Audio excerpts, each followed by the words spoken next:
Good morning, good afternoon, good evening to one and all from all over the world. By offering my humble pranams to the lotus feet of His Holiness, Jagadguru Dr. Sri Shivratre Rajendra Mahaswamiji, and seeking the blessing of His Holiness, Jagadguru Sri Shivratri Deshikendra Mahaswamiji, myself, Anita Niranjan, welcome all of you to this first virtual conference of the JSS Research Foundation. The subject of this conference is probably the most relevant and sought after theme, COVID-19 vaccine, a global perspective. It is only natural that the world is keen to hear more and more about the progress that is happening in this global effort for the research of a vaccine. JSS Research Foundation USA, for their inaugural feat, it is very timely and appropriate to bring aboard global leaders involved in vaccine development and regulations to enlighten us on the current status and give us a ray of hope and strength to tide over this dreadful challenge and rise again. JSS Research Foundation USA is a not-for-profit organization established in 2014 with the objective of being a global platform for human development through dedicated efforts in combining science, technology, innovation, and research, STIR. JSSRF aims to be a global organization with the sole purpose of bridging gaps between economies, disseminating information in the field of science and technology through international collaborations and mutually beneficial partnerships with universities, research organizations, industries, and institutions around the world for innovation and incubation of ideas. With this brief, I now invite Dr. Suresh Bojraj, Director, JSSRF, to formally welcome and give us an introduction to JSS Research Foundation. Professor Suresh Bojraj, Pro-Chancellor, JSS University, for the past 30 years has been actively involved in uplifting the standards of pharmacy education and profession in India. He was elected in 2003 as the President of Pharmacy Council of India, the statutory body regulating the pharmacy education and profession in India. He was once again re-elected as the President of Pharmacy Council of India in August 2008 and August 2013, and has a unique honor being elected thrice in the leadership position, which is responsible for setting of standards for pharmaceutical substances and formulations. Dr. Suresh is also the delegate member of the United States Pharmacopoeia Convention, also the member Council of Convention of the USP. He has been invited to be a member of ACP International Services Program Advisory Group USA and is the executive member of CPA. He was also the past president of the Asian Association of Schools of Pharmacy and chairman of the education section of the Federation of Asian Pharmaceutical Association. He had pioneered the cause of promoting pharmacy practice concept in India and has the unique honor of having introduced postgraduate program in pharmacy practice and PharmD programs in India and continues to strive to uplift this facet of pharmacy profession by closely working with global leaders. Dr. Suresh, over to you. Thank you, Anita. I submit my respectful pronouns to the lotus feet of His Holiness Swamiji, who is the inspiration behind all our activities and also the patron of JSS Research Foundation. Good morning, good evening, and good afternoon for the different delegates from different parts of the world. So warm welcome to you all on behalf of JSS Research Foundation and all the JSS institution and the JSS fraternity this evening. We are indeed greatly honored to have an array of speakers who will be speaking to you about the challenges that are being faced by the world in this COVID pandemic, and perhaps the solution which everyone is looking at is to find a cure through vaccine. We felt that this is the right thing to be discussed while launching the platform for the JSS Research Foundation through its rebranded website, as well as initiating different types of activities which we would like to go through. The inspiration behind all these activities is, of course, our Swamiji and our directors who are the support and guidance for moving forward, plus number of well-wishers across the world, including Dr. Ron Prevenzi, who has been encouraging and motivating us in various initiatives at JSS. This is one such initiative which we are moving forward. With this, I'll just quickly run through you the presentation, and before that, I extend a warm welcome to all the speakers and thank them, and extend a warm welcome to all our viewers who have joined in this. I am proud to say we have got more than 1,000 registrations taken place from almost about 20 countries. They are participating at different time zones. I think it's an amazing experience for us also. Why JSS Research Foundation? We felt that JSS Research Foundation was a need of the hour, particularly keeping in mind the various initiatives happening globally, and it was only appropriate that the JSS initiatives in India be reflected in other parts of the world, and it was felt that it is good to have a presence in the United States with different types of roles that we can play. So JSS Research Foundation USA is a 501c3 not-for-profit organization, being a global platform for human development, and our focus would limit to science, technology, and innovation research. So though the effort which a foundation can do can be very big and diverse, we thought to begin with we should have a focused effort, and we are having this. Now, JSS Foundation has the unique support of all the JSS institutions in India, including its large number of alumni and well-wishers across the world. I think this is the greatest support we have. Next, please. The vision is to bridge the gap between economies, disseminate information in the field of science and technology, and also to partner with universities, research organizations, industries, and institutions around the world, and try to see how together we can take this world for a better tomorrow. That is the whole objective of the vision which we are having. And supporting this vision is our mission through education, research, outreach from JSS and other similarly placed organizations. We would like to foster research in initially to start with drugs, vaccines, and healthcare technology, which is the forte of many of our directors on the board. But it will not limit to that, but we will be going further into technology area, life sciences, and many other areas which will relate to the development of the world as a whole, for particularly to see that how we can make it a better place. Next, please. Doctor, I think there's a second device with you. There's a little bit of screeching in the audio. Could you please mute that?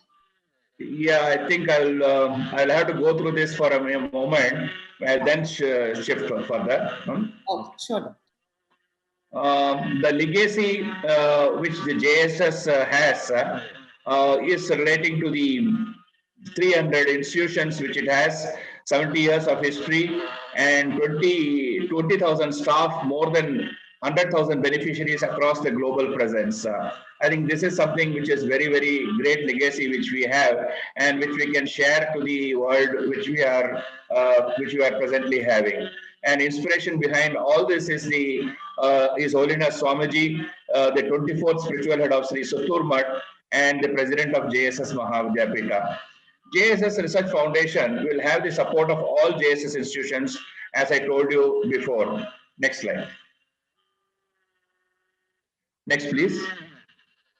Yeah, this is just to give you a picture how vast the JSS initiatives are, and we can really have a picture of that. And these are our esteemed directors who are all there with us, who are presently giving us the guidance. We have from different backgrounds.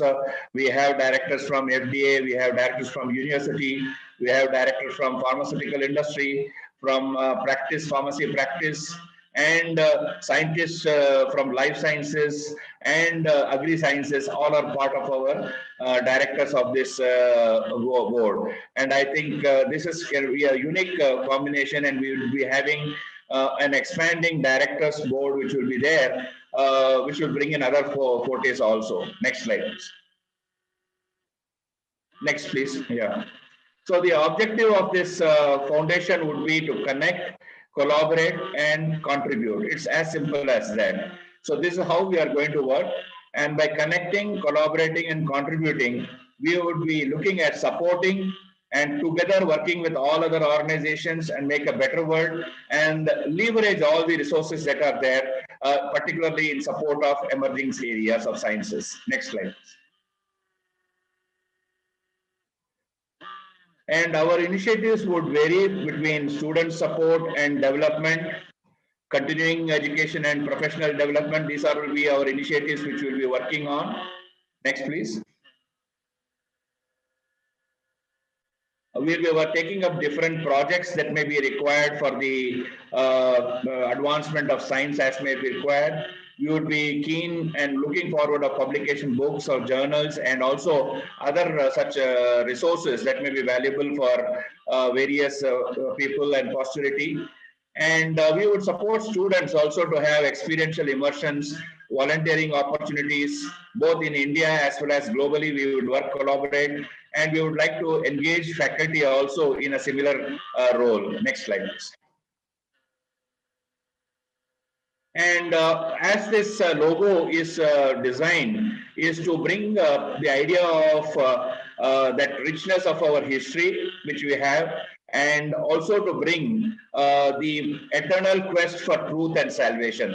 So this is something is what is the symbol, the logo is symbolizing. So I would not take more time on that. But even the logo brings out what we are aiming to bring in the next. Next, please. And shortly we'll be launching our website, and I'm sure you all will have an opportunity to go to our website and look more at the information. And we welcome information, and we welcome our people to join as members at our foundation and try to support in all our initiatives. Next slide. And thank you very much. I think we all will have a great beginning, and together we will go for making a better world. Thank you very much. Over to you, Anita.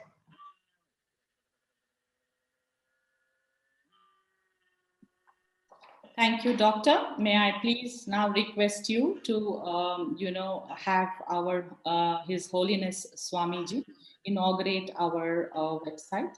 And also, if you could give us a little bit brief about him, and also his thoughts and words for us. Over to you, Dr. Suresh. Yeah, His Holiness Swamiji would be joining us shortly, but I would like to extend Dr. Suresh, are you able to come? Dr. Suresh, over to you. Yeah, Anita, I would like to at the outset convey the blessings of His Holiness Swamiji for the launch of the website, and let us launch the website. And also we would be followed by that, have a pre-recorded message from His Holiness Swamiji. As I told to you, His Holiness Swamiji is the inspiration to all of us, and with his guidance and his more than 30-35 years of dedicated effort, today JSS institutions have excelled and achieved great achievements. With this introduction, I would like to request Anita to please run the launch of the website, please.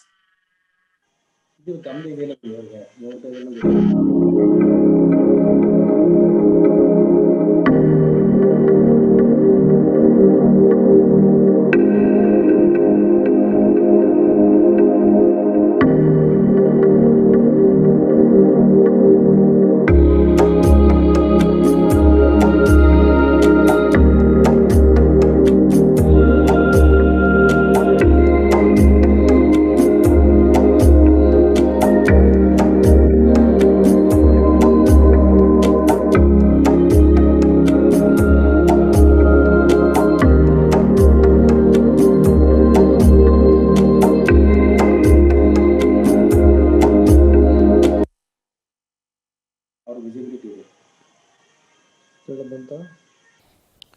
अखण्डमण्डलाकारं व्याप्तं येन चराचरं तत्पदं दर्शितं येन तस्मै श्रीगुरवे नमः. Dr. Ran Parvenzi, Dr. Krishna Yella, Dr. Ishwara Reddy, Dr. Job Vinema, Dr. Suresh Jadhav, Dr. B. Suresh, Dr. Surinder Singh, directors, speakers, alumni, and delegates. Over the last 100 years, the world has changed tremendously. The world literacy rate in 1917 was only 23%, and today it is 86.1%. The travel time in 1917 was 5 days to get from London to New York and 3 months to travel from London to Australia. And today, a non-stop flight gets you from London to New York in a little over 8 hours. And you can fly from London to Australia in about a day with just one stop. Similarly, inventions and technology have amazingly changed the way one lives today. In 1917, the major tech was the toggle light switch. Today's major tech invention of CRISPR, Cas9, gene editing technology, which enables us to reprogram life as we know it, and also won the Nobel Prize this year. The world continues to make strides in artificial intelligence, robotics, sensors, networks, synthetic biology, material science, space exploration, and more every day. It is seen also over the last century or so, machines have replaced workers in many tasks. On balance, however, technology has created more jobs than it has displaced. Technological progress has transformed living standards. Like expectancy has gone up. The life expectancy for a male born in 1915 was just 47, compared with 71 today. Basic health care and education are widespread, and most of the people have seen their incomes rise. In spite of all these advances, when one is riding the crest of success and innovation at each step taken, the world was brought to its knees by a single virus called COVID-19, and the life appeared to come to a standstill if not changed. While there is lots of pessimism associated with this challenge, it is also proven in science, and also the history is testimony to it. Every once in a century or so, the world is driven to a direction where it is expected to realign its path and save the world and humanity from progressing towards disastrous situations. It is time like this the whole world unites and works for a single cause, its survival. The COVID-19 pandemics made this happen yet again. The leaders, scientists, health workers, and the humanity as a whole strive to save life from distraught and misery. Even though precious lives were lost, resources were depleted, travel became restricted, the way one lives changed, and the dents in the healthcare infrastructure became visible, but the hope on science to help all out from this situation was unfazed. The science was pushed to its limits. Technology was driven to its maximum, and the men and women with great valor were asked to rise to the occasion. And today, the world perhaps on the verge of conquering yet another challenge to the humanity. The vaccine for the COVID pandemic was and is considered the major solution for the humanity to move forward. Several nations made independent and collective efforts.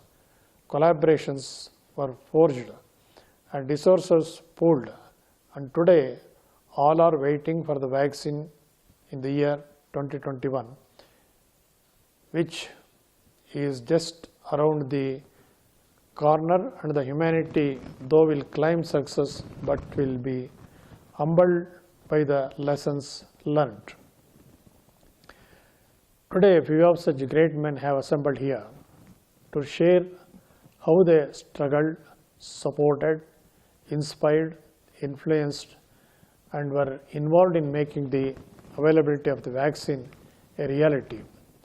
While thanking them for their selfless dedication and risks they took, one also eagerly looks forward to listening to them with hope and faith in their hearts. The pandemic will pass, the world will go back to normalcy. Maybe new normal, as few people say, lessons learned the different way, but being wiser persons, the world will strive to not let the humanity face similar challenge again. The JSS legacy over 1,000 years of its presence has been involved in being a part of the change and development in the society. Jagadguru Sri Shivarati Rajendra Mahaswamiji, the founder of JSS Mahavidyapita, dreamt of an egalitarian society where the privileges must be equally available, all including the last man. With his undaunted spirit of service initiatives, JSS has touched the lives of millions and helped the society and individuals to play leadership role in several ways. The alumni from JSS institutions, both in India and elsewhere, have stood the test of time and are the shining example of the values that were imbibed in them. JSS institutions and Sri Suttarmat has always been proud of their achievements and always encouraged them to be a part of its journey and give back to the society.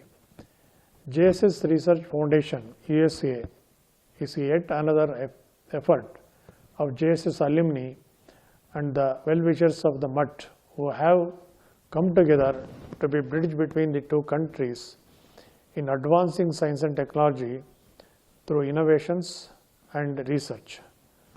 While congratulating them for their effort, JSS looks forward to their impactful contribution to the society that will, by the future generations, be looked upon with respect and cherished.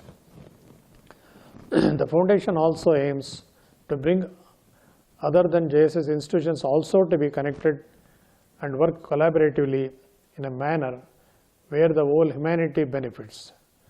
We are pleased to be with you and all having inaugurated the rebranded website of JSS Research Foundation USA. However, to conclude, as the one of the Vachanas describes the place of man as ಅಂಗದಲ್ಲಿಪ್ಪ ತತ್ತಿಯ ಕಂಡು ಪಿಂಡದಲ್ಲಿಪ್ಪ ಪ್ರಾಣವನ್ನರಿದು ಆರೋಗ್ಯದ ರೋಗದ ಹರಿದು ಆರೋಚಕ್ಕೆ ಹೊರಗಾಗಿ ನಿಂದುದು ಮನ ನಂದಿತ್ತು ಮಾರೇಶ್ವರ. One should realize one's position by observing the greatest power of earth.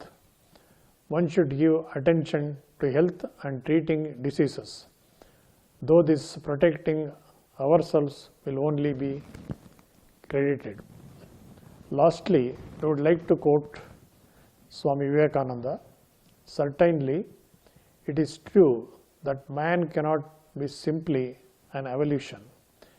Every evolution presupposes an involution. This involution and evolution is on throughout the whole of nature. While one is focused on the evolution and the advancement of science, they should not miss the focus of developing their inner self and awakening of their spiritual instincts, so that one looks at the world holistically and not from the individual perspective of what is good or bad.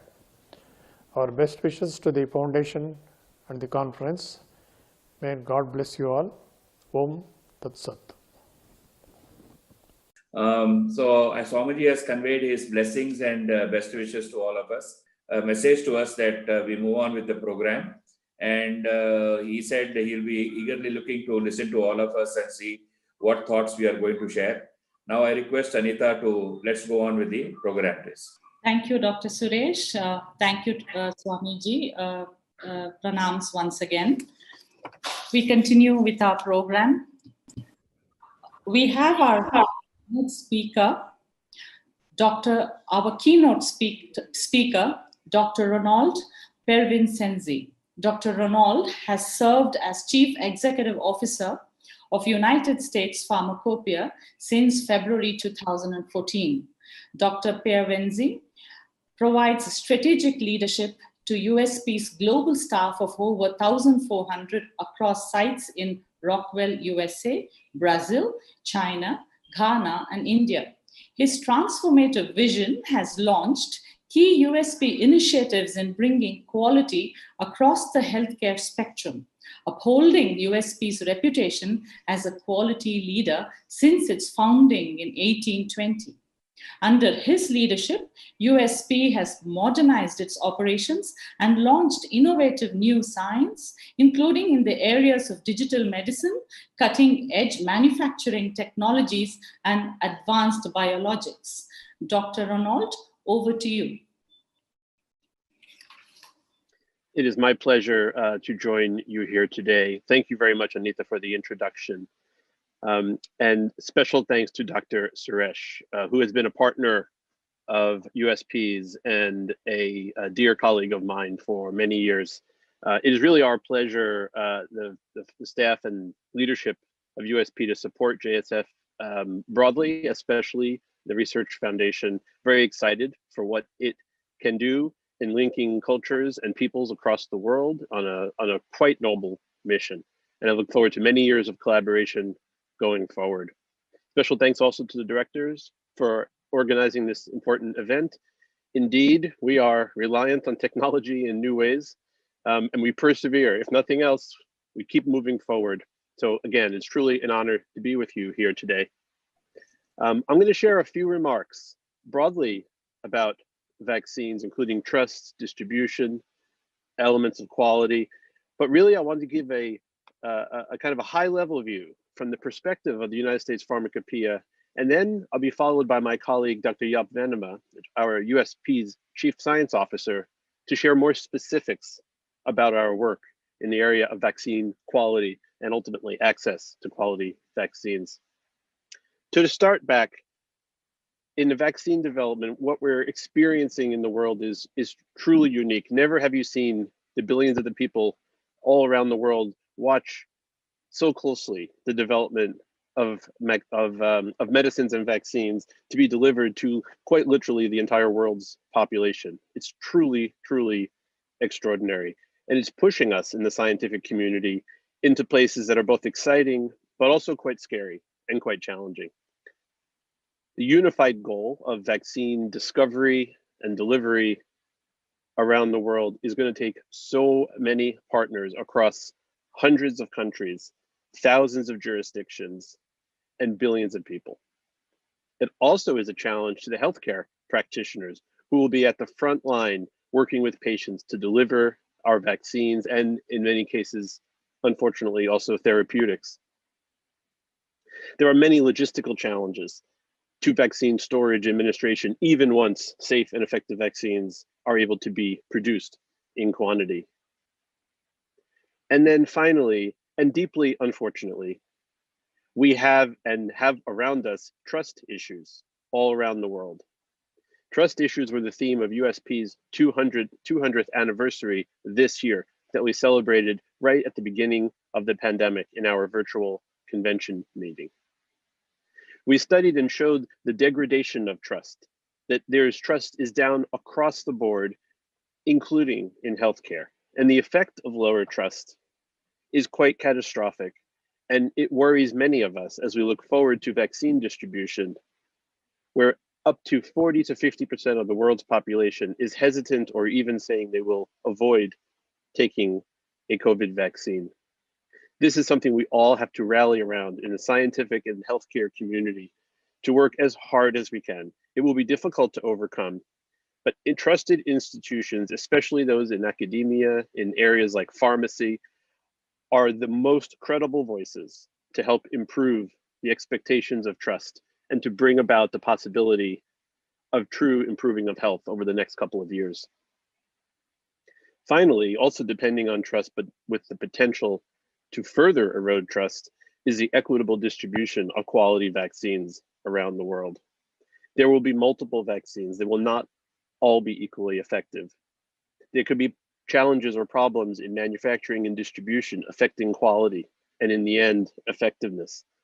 These challenges will be amplified by the amount of coverage that these medicines and vaccines are getting and can further potentially erode trust if we don't handle them well right from the beginning.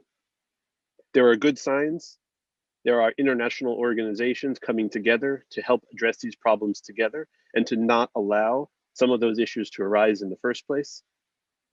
However, with billions of people around the world to receive medicines that require cold chain, it is not a trivial task. Now, allow me a moment to speak a little bit about USP's path and USP's, I would say, approach in the pandemic as an organization and as a public health entity. So first, like many in the early part of 2020, USP had to think about the safety of our staff and volunteers. USP's 1,400 staff are located in now about 13 different countries. Our biggest locations for our staff are in the US and Hyderabad, where we have over 200 staff now today. Unfortunately, both India and the US, where the vast majority of USP staff are located, have had some of the highest rates of the COVID virus.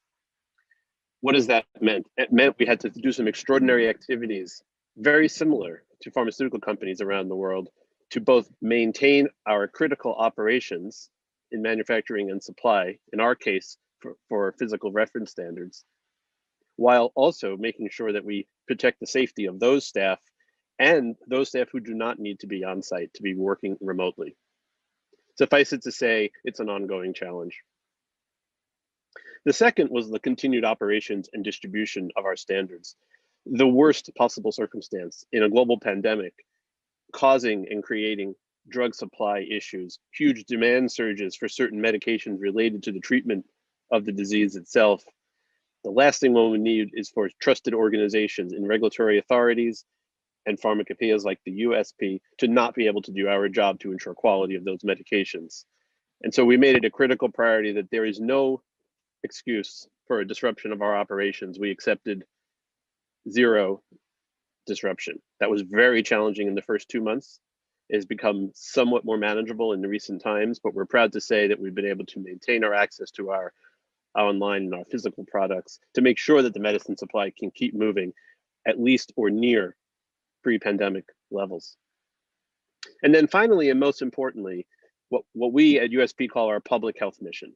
We have a mission around the supply of quality medicines, the access to quality medicines around the world. And within that mission, we tackled the COVID pandemic in a few ways. I'll mention two here today, just at the highest level, and I know Jaap will discuss in more detail one of these. So the first was we took a special effort to talk about the global supply of medicines. The disruptions of the pandemic were both logistical as well as supply oriented. There were medicines in short supply and shortage due to surges in demand, like remdesivir and dexamethasone for treatment of the COVID symptoms. But also, there were disruptions due to logistical challenges, grounding of commercial flights that carried much of the world's pharmaceutical supply, rerouting, and protectionism. And the protectionism, or the hoarding of medicines, perhaps was the most dangerous. Fortunately, cooler heads prevailed, and those actions were only taken in very rare circumstances. In the end, the overall supply chain was able to come through the first part of the pandemic with some but limited significant problems. However, it highlighted how close we came to having big issues. So USP began this year work in what we call the supply chain, or in the ensuring of the resiliency of a supply chain, by creating tools and data sets, investing millions of dollars over the past 9 months to create a set of assets that we're going to be able to provide to purchasers and providers of medicines around the world to analyze and to better prepare for the risks of shock, be it from weather events, trade disputes, certainly things like pandemics, and to be more resilient in supply and make better choices in their purchasing and in their prescribing behaviors. The second leg of our public health mission related to the COVID pandemic was specific to vaccines, therapeutics, and related supply. In the earliest days, it was the simplest things like hand sanitizers that were in short supply, personal protective equipment, PPE, where USP standards were able to come in and help in a matter of a couple of days to create more flexible solutions, to have hand sanitizer available, and even more importantly, the rationing and the use of personal protective equipment in pharmaceutical compounding and manufacturing, where having a slowdown in the ability to produce and deliver medicines was completely unacceptable. The second leg of our public health mission was the COVID therapeutics, and the third, vaccines. And the last thing I'll say here is that the USP's mission to bring standards and the understanding and the capabilities to be able to use those standards is critical both for the production of new medicines upstream in pharmaceutical R&D as a set of tools and clarity that means that the manufacturer and the regulator approving those medicines has a common understanding of what's expected, that understanding is in place and can facilitate and speed the production of medicines and vaccines. We have done studies, analytical studies, to show that new medicines, generic or otherwise, come to market more quickly and in higher numbers with the availability of robust public standards than when there's a lack of those standards. So we made sure during the whole pandemic that every therapeutic linked to the treatment of the COVID pandemic would be available with a standard. They would be freely available to all participants, and revised as needed as needs changed. The last piece on vaccines is essentially our support to vaccines on the front end, the production of those vaccines. I would say the middle, in the mass production, including the sourcing, where we'll have multiple sourcing for these vaccines as they're needed around the world.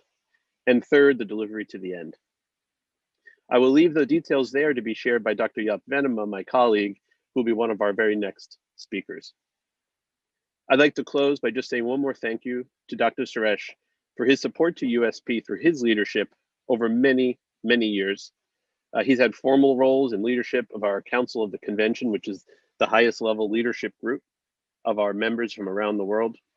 But he has also contributed to our work and our team in India, our 200 staff who are now a full global site for USP, equal in their work, sharing in the burden and in the excitement of our science and creating our standards, and fully a part of our global USP family. So thank you so much, Dr. Suresh, for your support of USP globally, but also your support of USP becoming firmly entrenched as our second global site in the world. Our 2 global sites just outside Washington, DC, and of course, in Knowledge Park outside Hyderabad. Thank you very much for this chance to speak, and I look forward to watching the presentations this evening, I should say. Thank you. Thank you, Dr. Ronald. Thank you so much. And I wish leadership like yours and Dr. Suresh continue, and we continue to collaborate for the best of all of us.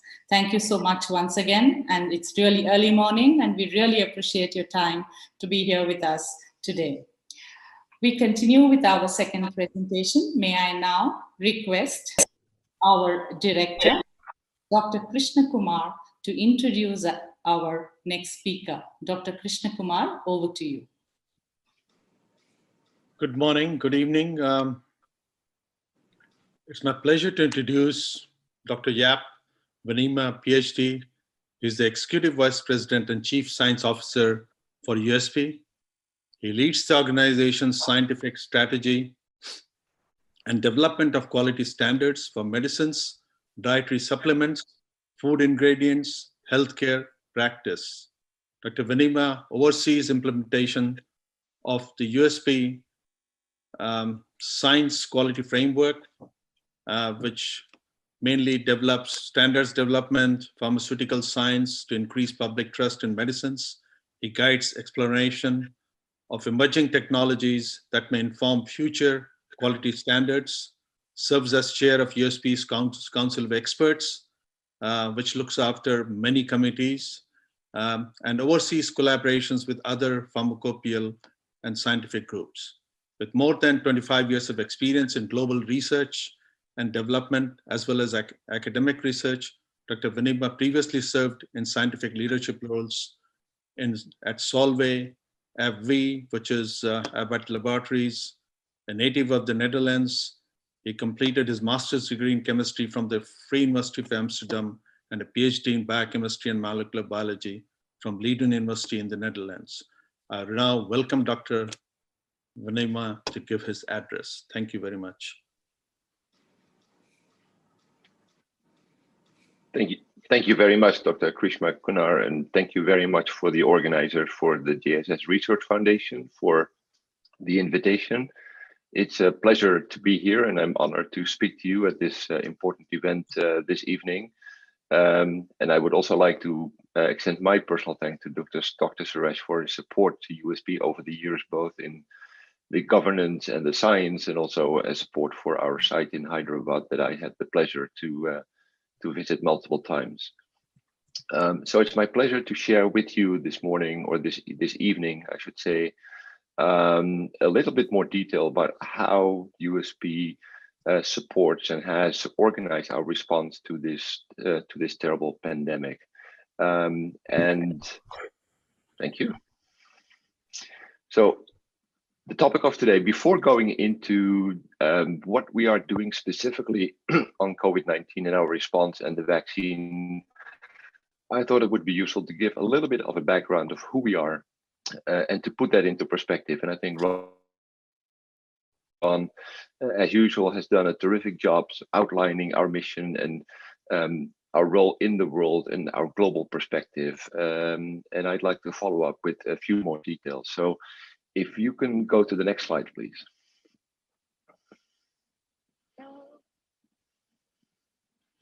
So this is our enduring mission, and this picture on the right you see is actually from the old U.S. Senate chamber here in Washington, D.C.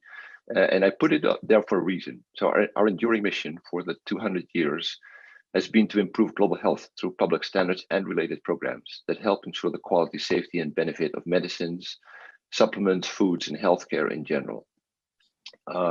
200 years ago, the US was a small country and a young country. And then 11 physicians had the vision that it was unacceptable for the general public not to be able to rely on quality medicine.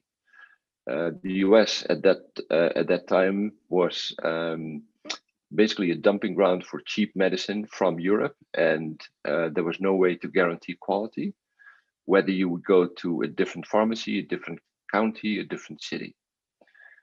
That should be very familiar to us all, and what was the case for counties and cities and pharmacies back then is now true globally, but our mission hasn't changed. So on the next slide, you will see that USP has changed quite a bit since our founding 200 years ago. As Ron mentioned in his introductory remark, we have a truly global staff, and we have scientific and laboratory operations in 2 major areas in Maryland, in the US, as well as in Hyderabad. We also have locations in other parts of the world that connect ourselves to our stakeholders and the users of our standards and our other programs and services that I'll mention later on. And we're very proud to provide that global perspective because, as we know, medicine quality and today's global health problems are truly global. We are powered by the best minds in the world when it comes to quality and analytics. We have scientific staff. We are further powered by a large number of what we call expert volunteers. They are from all walks of life: industry, healthcare providers, regulatory agencies, consultants, academia, various organizations that power and that our expert committees, and they are the ones that still develop and ultimately also decide on our standards. And you will see the numbers here.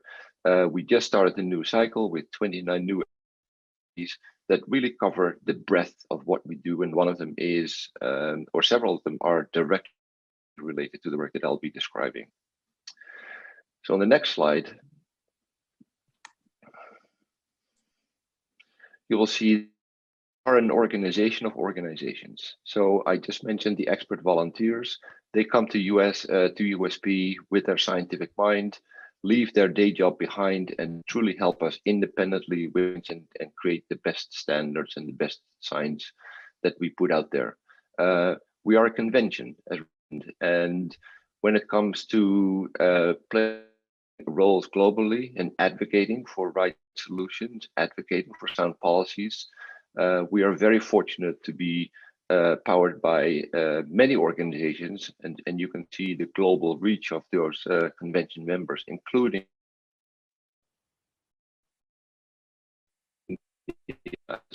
that to policymakers, government officials, regulatory agencies, industry leaders, healthcare professionals, leaders, to truly be part of that discussion that is necessary to improve. So on the next slide,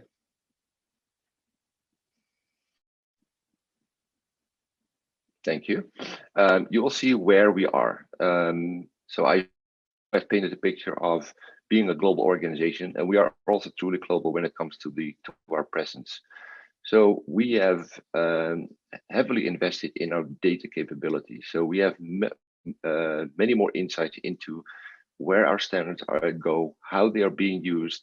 Ron mentioned one example of that we are aware that the presence of standards for USP for certain generics greatly improves their availability and the competition for these products.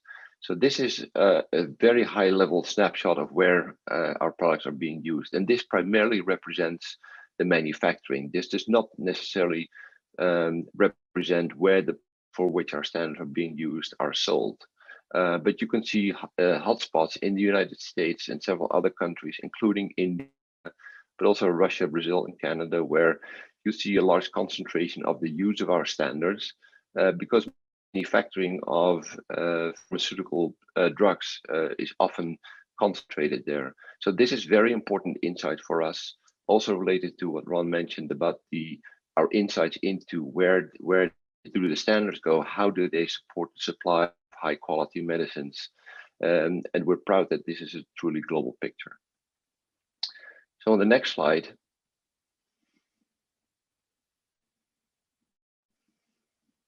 thank you.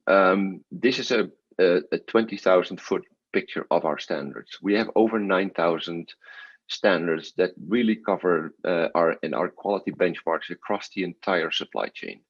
And on the right, you can see a little bit of where they apply, and they truly apply from the very beginning, from the suppliers of, for example, raw materials or very early ingredients, to the manufacturers of generic medicines, of innovative medicines, of biologics, dietary supplements, food ingredients, and also, very importantly, not only during the life cycle where the products are manufactured, but also during the part of the life cycle where they leave the factory and take steps to ultimately end up in the hands of patients and consumers. And of course, I mentioned the patients and consumers deliberately because ultimately, while we work with many stakeholders in industry, regulatory, health policy, healthcare, ultimately our stakeholders are always the patients and the consumer.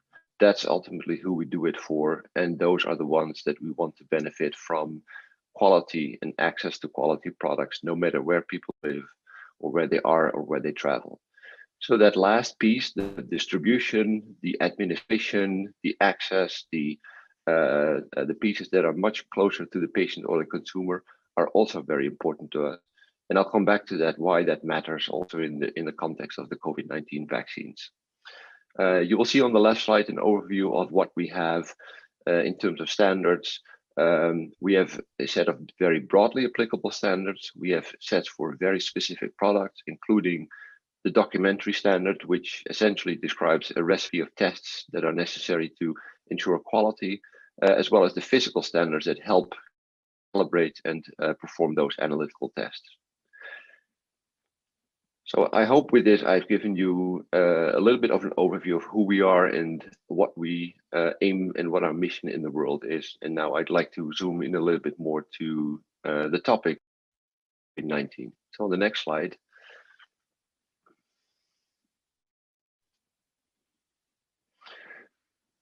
This is how we approach in general our mission. I think Ron mentioned this also.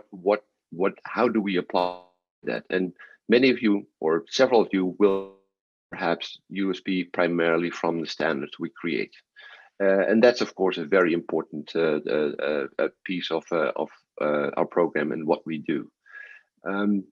What we realize, though, and what's always been true, is, in the best way I paraphrase it, how I often do, just writing the standard has never been enough for USP. Our truth comes when we apply our science into creating the best standards, but we also advocate for sound health policy, for how these standards, why they should matter and why they should be used to ensure quality during the supply chain, the entire supply chain of drugs. It's also important to help our stakeholders to be trained on how to use the standards and overall how to ensure a culture of quality and how to make sure that processes are operational in such a way that quality is guaranteed along the manufacturing process or the. So what that truly means is that you combine a standards advocacy and capability building in order to truly have impact on, and that's what this angle, as we like to refer to it, really exemplifies. But I believe it's a very powerful model for us to think about what we want to achieve. So in standards, we want to be a definitive source of standards for the in advocacy to be a global institutional leader, advancing the supply of quality medicines, and in capability building to be a leading provider of services that advance the supply of quality medicines to improve the health and well-being of patients. As I mentioned, those are ultimately that matter most. So at the time, I'm going to skip a few slides. I'll just mention, if you go to one of the next slides, I'll just point to the fact that we have a couple of slides that go into more on what we mean by the different ambitions or impact ambitions, as we mentioned. So we have more comes to what do we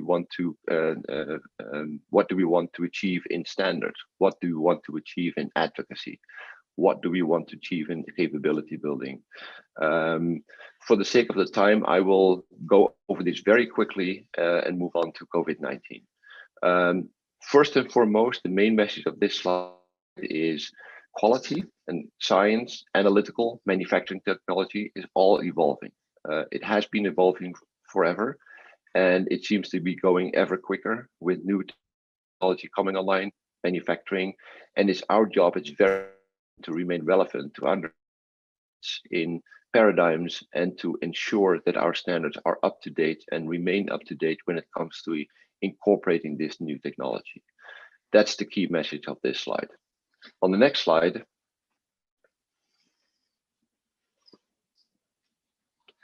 you will see about the advocating for the supply of quality medicines worldwide, as I mentioned. Ron has introduced this topic to you earlier when it comes to the resilience and the transparency into the supply chain. And of course, the last 7-8 months has shown us where the gaps are and where the risks are, and how that means, what that means to quality in the hands of patients and consumers when it comes to their product. So that's an important focus area for us in order to continue to raise awareness for this important issue, but not only awareness, also to be a part of the solution. And I specifically mean part because this is something, like almost everything we do, that we cannot and will not go on alone. Partnerships are very important to us as a convener, as an organization of organizations.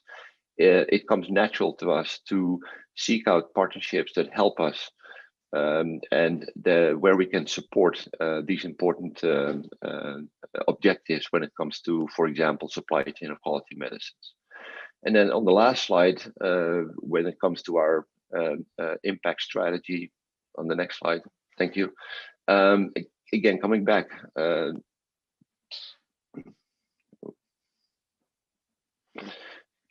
coming back to helping build capabilities. It's something that we do naturally. Sorry, can you go back to the next slide?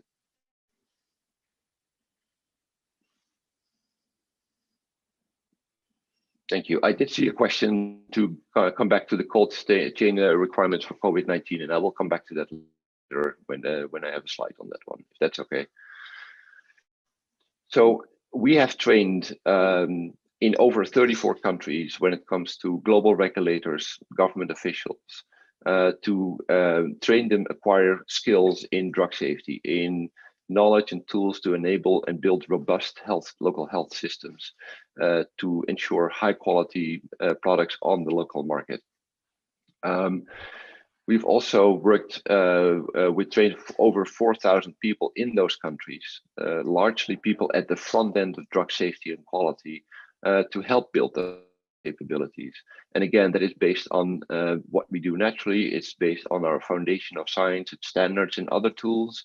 And it's an important one, as well as to educate the users of our standards, whether in industry or healthcare.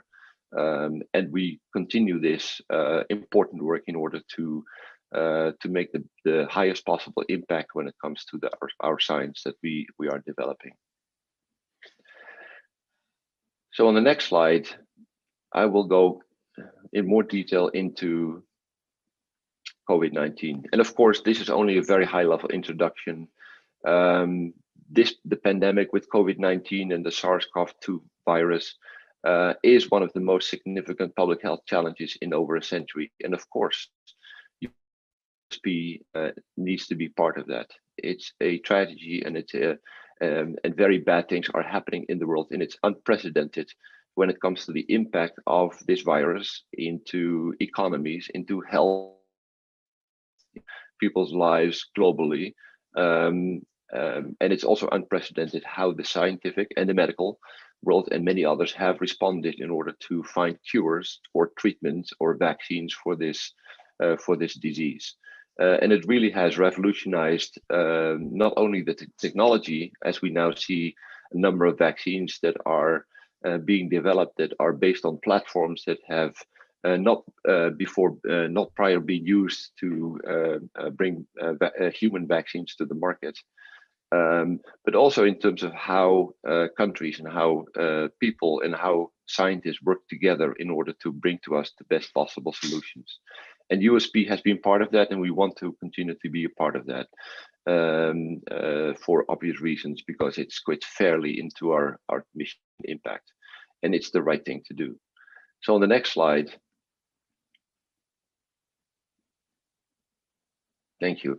This goes a little bit into detail about what Ron mentioned in the beginning about how we have formulated and organized our response. So naturally, a place to start for us is to look at our standards. And as Ron mentioned, the first thing we wanted to do was make sure that those standards that matter most, that are the highest priority for COVID-19, are available. The worst thing that could happen is at the time that the world needs quality medicines, that we would be in short supply or we would fail in our duty to make available those tools and solutions that are required. And of course, that requires a very agile and adaptable approach. In the beginning of COVID-19 and still going on, we didn't have anything. We didn't know how to treat, or at least how to ameliorate some of the symptoms of this disease. And with ongoing insights into from the medical and also from the clinical community, we saw a couple of instances of drugs that were perhaps repurposed. For example, dexamethasone, and there are many others that I won't mention today, that are important. And what we saw was the moment that these medicines became important, we started seeing signals that the production or the demand for our standards in this area was going up. And of course, we needed to make sure that we had enough, that we provided everything necessary to support that, and we did. And we are very proud of keeping that operational. We made those documentary standards that are most relevant to COVID-19 therapeutics. We made them freely available on websites. We made packages for users, manufacturers to put together to make it easier in terms of access and how that helped. And the same applied to our technical expertise to support new therapies as well as new vaccines. And I'll come back to that. Second group, coming back to our capability building in our we are supporting regulators around the world. I mentioned there's very little we do on our own. Almost everything we do is in collaboration. And of course, international regulators and the US FDA are very important partners for us. And we are doing a lot when it comes to sharing insights, but also making sure that we're doing supporting the right things. And first and foremost, healthcare workers. In the beginning, with the onset and still going on, is providing resources for manufacturing of personal and protective equipment, providing guidances, operational guidances, but also guidances and resources for quality manufacturing of hand sanitizers. And that's something we did in very close collaboration with many stakeholders, pharmacy, regulatory agencies, nationally and domestically. That also taught us a lesson, is that when you think of creating and developing standards, you typically think perhaps of timelines that are too long for being able to respond to the emergent crisis that we have seen in the COVID-19. And what we've seen and what we realized we were always able to do is to convene our experts quickly and to convene our scientists internally very quickly and turn around very important guidances within a matter of 24 to 48 hours. That is not an official standard per se. The formal process takes longer, and we may very well end up later on incorporating some of those insights into a revised standards. But what it is a very important scientific document that documents the facts and the ways that people can use them. And that's one way where we could more flexibly and certainly more quickly provide the world with very important information. And that lesson learned is something that we want to keep doing for the future. So on the next slide,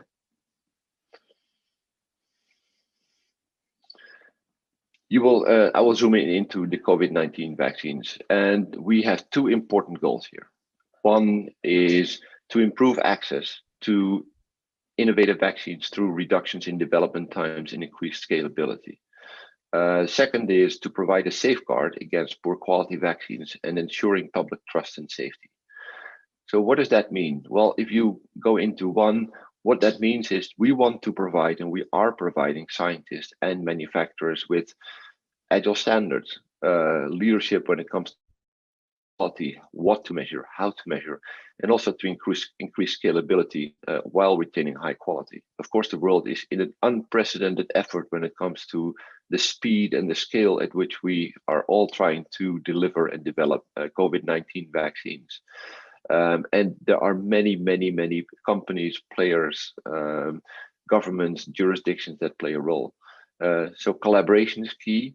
It's also key in our view to again continue to advocate for transfer of the technology and the access, not only or to make sure that access to this important vaccines remains global, to shorten timelines, to make sure that it's equitable, and to do everything we can that the vaccine comes in the hands of those who need it most. With that, as we see globally, and I'll come back to that at the end of my presentation, we also want to, and we have an important role to play when it comes to building trust. We have seen the erosion of trust in perhaps science and vaccines in particular, and that's a meaningful and very important element of how to combat this pandemic. And we have gone through meaningful engagement with global partners, and I'll give an example of that. And last of all, and that's when I come back to the cold chain requirements as well as requested, support distributors, but also healthcare practitioners through that last mile or the last 25 foot when it comes to the distribution, storage, and handling of vaccines. So on the next slide,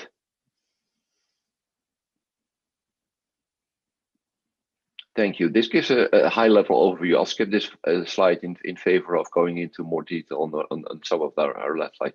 Again, what you will see is the same framework that I presented more now applied to the standards, capability building, and the advocacy. And again, over and over, we've seen the power of doing this together with our partners, and to make sure that we look at all of the aspects that are necessary to bring to success the delivery of COVID-19 vaccines to patients and consumers. On the next slide, and I'll like this gives an example. So what we, sorry, can you go quickly to the previous slide?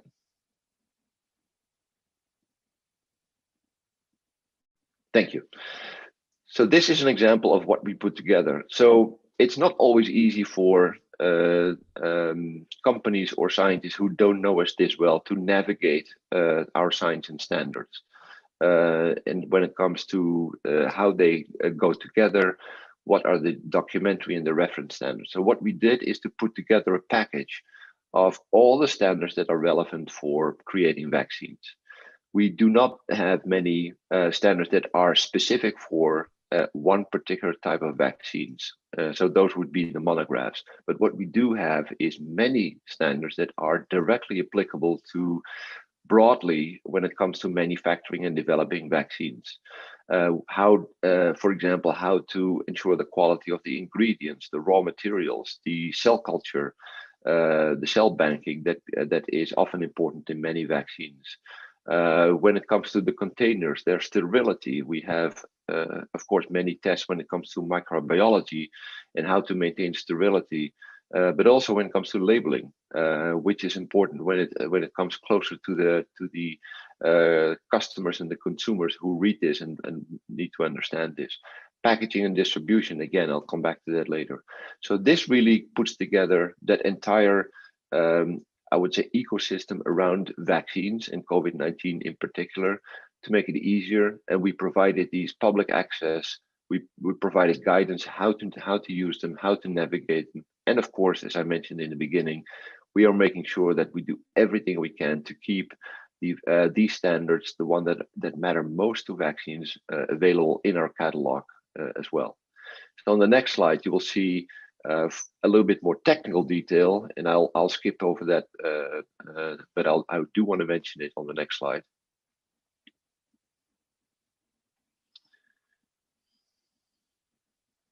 Is the standards for quality vaccines, and what you will see here is this is a combination of what I would say more of the traditional platforms, But we also have standards for more of the innovative vaccines. So when it comes to, I'll give one example, Chapter 198 NMR identity for vaccines. That's a very innovative standard that is being used to analyze certain qualities, including the identity and the characteristic for vaccines. So this really gives you a scattershot of these different tests. Of course, most of the vaccines that are in development now are viral vaccines or recombinant vaccines or even complete genomic vaccines, such as RNA vaccines that are important.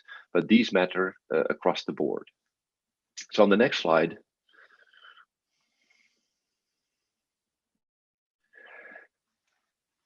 so while doing this and while supporting manufacturers and while looking into the community that is going to ultimately hand the vaccines to patients and consumers, we identified a couple of challenges and opportunities. I've mentioned speed.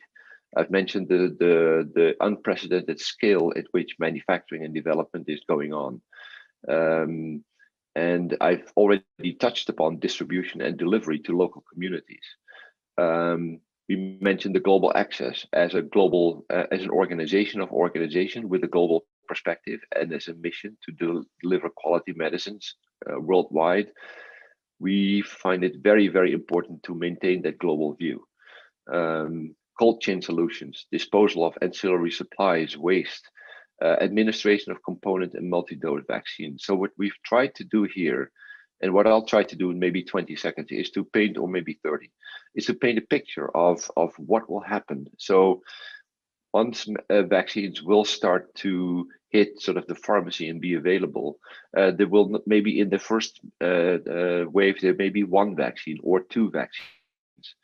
But soon and ultimately, there may be 3, 4, 5 vaccines, all with different requirements. Some may need to be frozen, some may need to be deep frozen, some actually cannot be frozen and have to be taken just at refrigerated temperatures. Some take 2 shots 2 weeks apart, some may take 1 shot. They will come with different handling instructions. Some will come in multi-dose vials, perhaps some will come in single dose syringes. So what we'll see at the last 25 feet is an unprecedented wave of different requirements with the potential for errors, with the potential for confusion. So it's very important to provide very good and solid guidance, very practical science-based guidance and help to those last 25 foot as well. So that's an area where we traditionally know our stakeholders and work well, and we are very optimistic about being able to provide true guidance and help in that what we call the last 25 foot. So on the next slide, I want to come back before I close with a few remarks on the cold chain. I want to go back to one element: trust. We know vaccine hesitancy is out there, and it has been identified as a major worldwide public health challenge. Not only in the context of COVID-19, this has been going on for much longer, and also loss in faith in institutions and people who protect from harm through politicalization, through losing the faith in science. So what we've set out to do is to get more insights into what that is. And on the next slide, I'd like to make a call and perhaps a pitch, if you like. Next slide, please. Thank you. So what we did is, I did mention the work that we do in low and middle income countries with the training of government officials and regulatory agencies and building capabilities and resilience. So what we've created, and I'd like to invite the attendees for this webinar, for this seminar to take note of this. We created a survey. We want to know with our partners as to how much of that is going to be important when it comes to the frontline healthcare workers in low and middle income countries. These are the people who ultimately are critical, not only in taking the vaccines, but of course also in providing the vaccines to to communities, especially in underserved communities in low and middle income countries. So our goal is to better understand the knowledge and the attitudes and the beliefs and the practices that are related to potential COVID-19 vaccines. And we are currently we don't have that data. We don't have any insight into their challenges and barriers. So this is a very easy access survey, and we hope that you will take note and help us to create those insights. It will be very important for us and our partners to provide the specific and tailored support and help that is needed to bring the vaccines to these communities. So thank you for allowing me to give a little bit of advertising for this important initiative. On the next slide, and I know I'm a little over time, but I'm almost at the end of my talk. So key actions to secure and a more do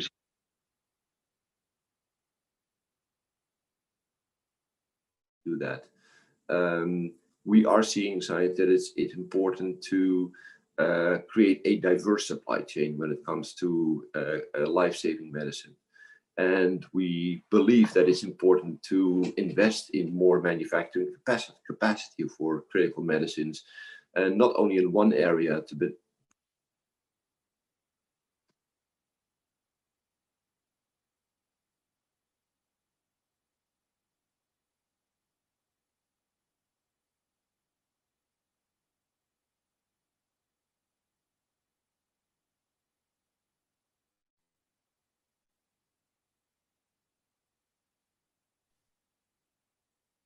Your audio is not working. Is this better? Can you hear me better? Yeah, it's better now. Yeah. Thank you.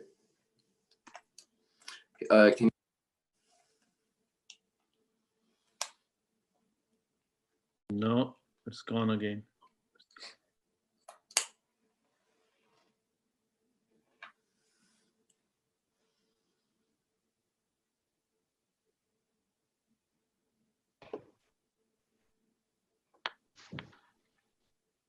Can you hear me? Yep, I can hear you now.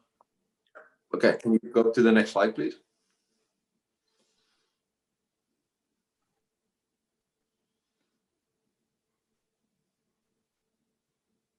Oh, Maybe you should talk a little bit about the last slide once more, because we couldn't hear you. okay. I thought there was one slide before that. Okay, there should have been one slide. My apologies. So on this slide, so maybe I'll finish with the cold chain as was requested, because that's an important one. So recent insights into when let me go back quickly to sort of the May-June timeframe.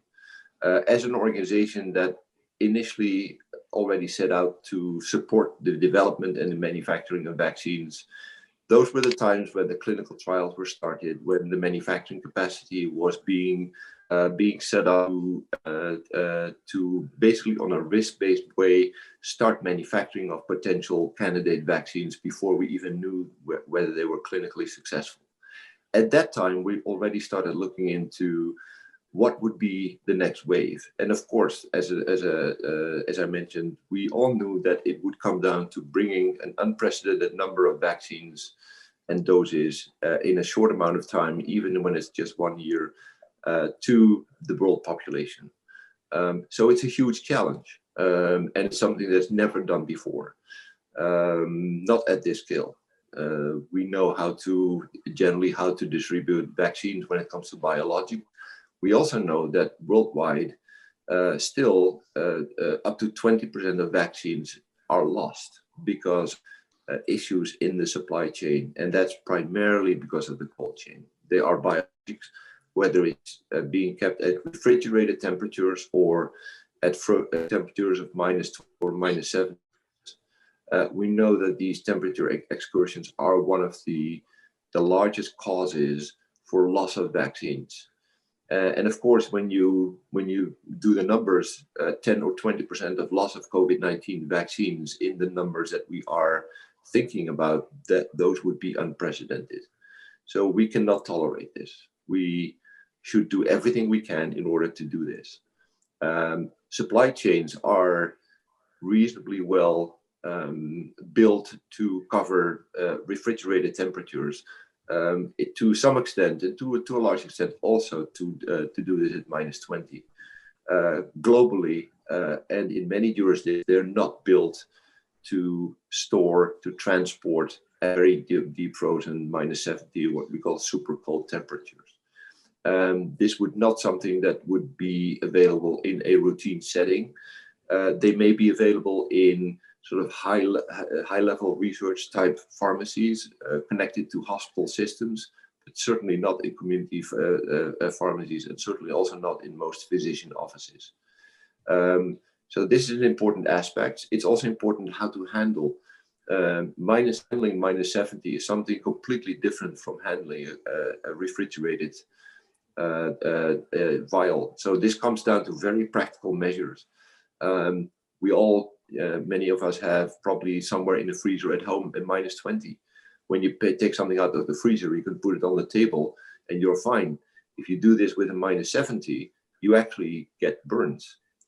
So these are just a few of the very practical measures that are necessary to think about, and that we are thinking about how to solve them for our partners. And again, taking into account that we expect to have a program for the next 1 to 2 years with multiple vaccines with different requirements when it comes to all of the handling, storage, transport, and administration for these.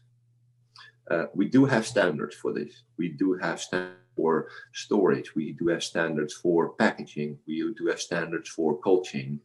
And we are ready to do whatever it takes to, again, either modify or revise or to add something to our standards. We don't believe a lot of modification is necessary because we already have good in place.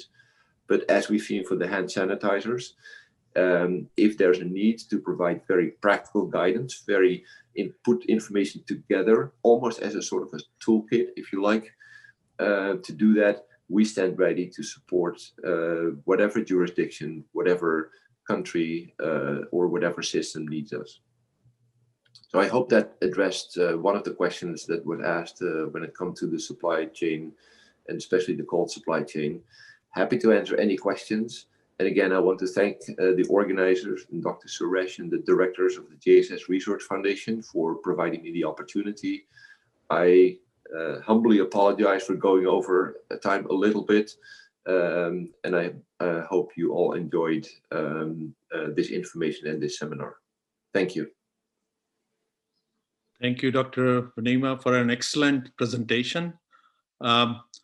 Although there are questions, and all the questions will be answered later on the website, so keep putting them on chats, and Dr. Bouneima will be happy to answer them later. I just have one question. Do you have any, can you comment on the, briefly on stability and standardization strategies, that we will have to face? Yes. So first of all, when it comes to the very short time of how these vaccines are developed, my expectation is that as it comes naturally, we will only have very limited stability vaccine the beta at the time when they become available. Sort of that first wave that is coming, and we've all heard the promising results so far from a couple of the vaccines in late stage development, will come with a limited stability. I do understand that even the ones that are have to be transported at low, very deep freeze temperatures. I have not seen the data, obviously, but I understand they may be stable for several days at least higher temperatures, including perhaps even refrigerated temperatures. So that would be very good if that's the case, and we can do that. What typically happens when, and I happen to have a history in vaccine development myself. 11 years ago, I was involved in the other pandemic on H1N1. What will happen over time is that different formulations will start to reach the market when it comes to the stability, especially also for these innovative vaccines like we are looking at. So they will find, companies will try to find and produce vaccines that are stable for a longer time. at different circumstances. So my expectation is we'll have a fairly limited set of guidance and restrictions for the first wave, and we'll get more, hopefully more flexible requirements later on. Thank you so much, Dr. Vanima. I would like to again thank you for an excellent presentation, and thank you. My pleasure. Thank you, Dr. Yap. Thank you, Dr. Krishna Kumar. We now move to our next speaker. May I now please request Professor Ramu Govind Swami to introduce our next speaker. Okay, good morning, good afternoon, and good evening to all the viewers around the world.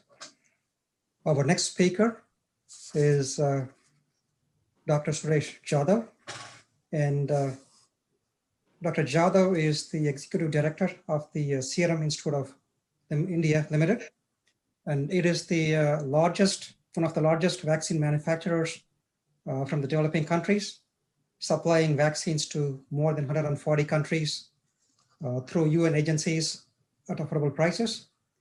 Dr. Jadhav led the project development and introduction of meningococcal conjugate vaccine in the African region.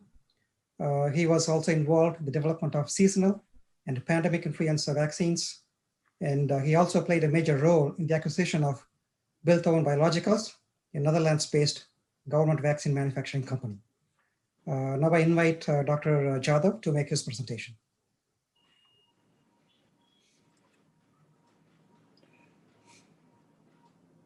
Very good evening, and good evening, good afternoon, good morning, because I know there are people from various countries here. And before I proceed, I must thank Dr. Suresh, because when he wrote to me, I just couldn't say no, and that's how I am on this panel. Please pardon me, there are going to be few repetitions because Yap has given excellent overview of what is required. So few points which will come in my presentation, I will try to skip them very quickly. Those of you who didn't know much about Serum Institute, I think in the introduction it has come out very well. Just a small correction that today we are supplying to more than 170 countries. And for last 3 years, we have been supplying more than 1.5 billion doses at the most affordable prices all over the world, including India. Now, coming down to this particular topic of today, that is development of COVID-19 vaccine and challenges that they pose, I do look at this whole thing as a new opportunity. Of course, there are challenges, but if you see what has happened in the last about 20 years, that is since the Bill and Gates Melinda Foundation has started their foundation in 2000, they had been giving grants as under their various programs, starting from 1 million to 5 million to 10 million to various laboratories all over the world. And in these last 20 years, several laboratories and universities and institutions and pharmaceutical companies have come up with newer technologies. But these new technologies could never be actually used on the existing products, existing vaccines, only because that the moment a manufacturer does that, he has to go for a clinical trial. And when he has to go for clinical trial, he has to spend maybe $200-300 million. And no company was ready to invest that kind of money for a product which is already there, existing and working. So this was like a godsend opportunity for everybody who has developed various technologies to use them. And that's why, as Yap said, that there are so many laboratories and all which are existing. So can I go to my first slide, please, if you can share it. Doctor, would you like to share the screen, or should we share your presentation? I think you can share it. Okay, please. sure. Thank you.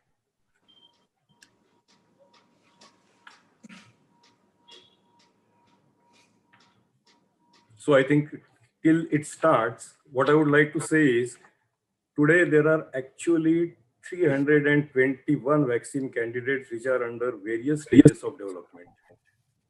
Yeah. The next slide, please. Yeah.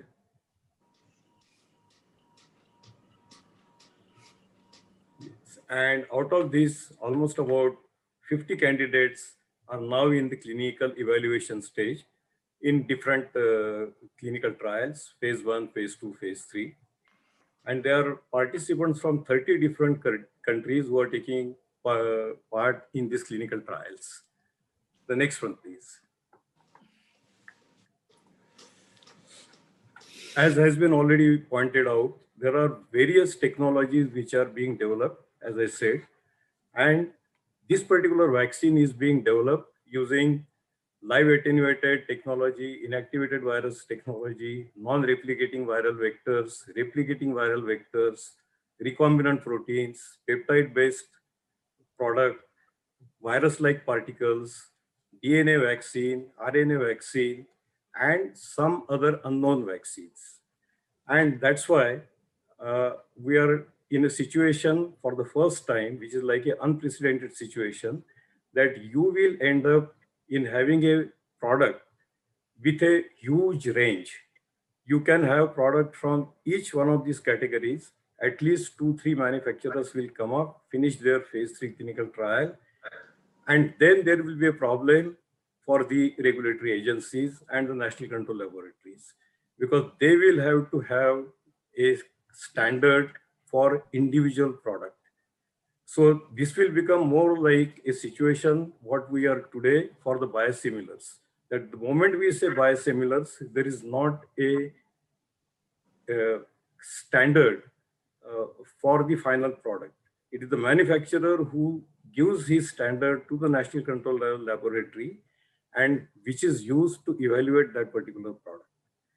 So I think this is a new challenge which almost all the regulatory agencies will be facing in future.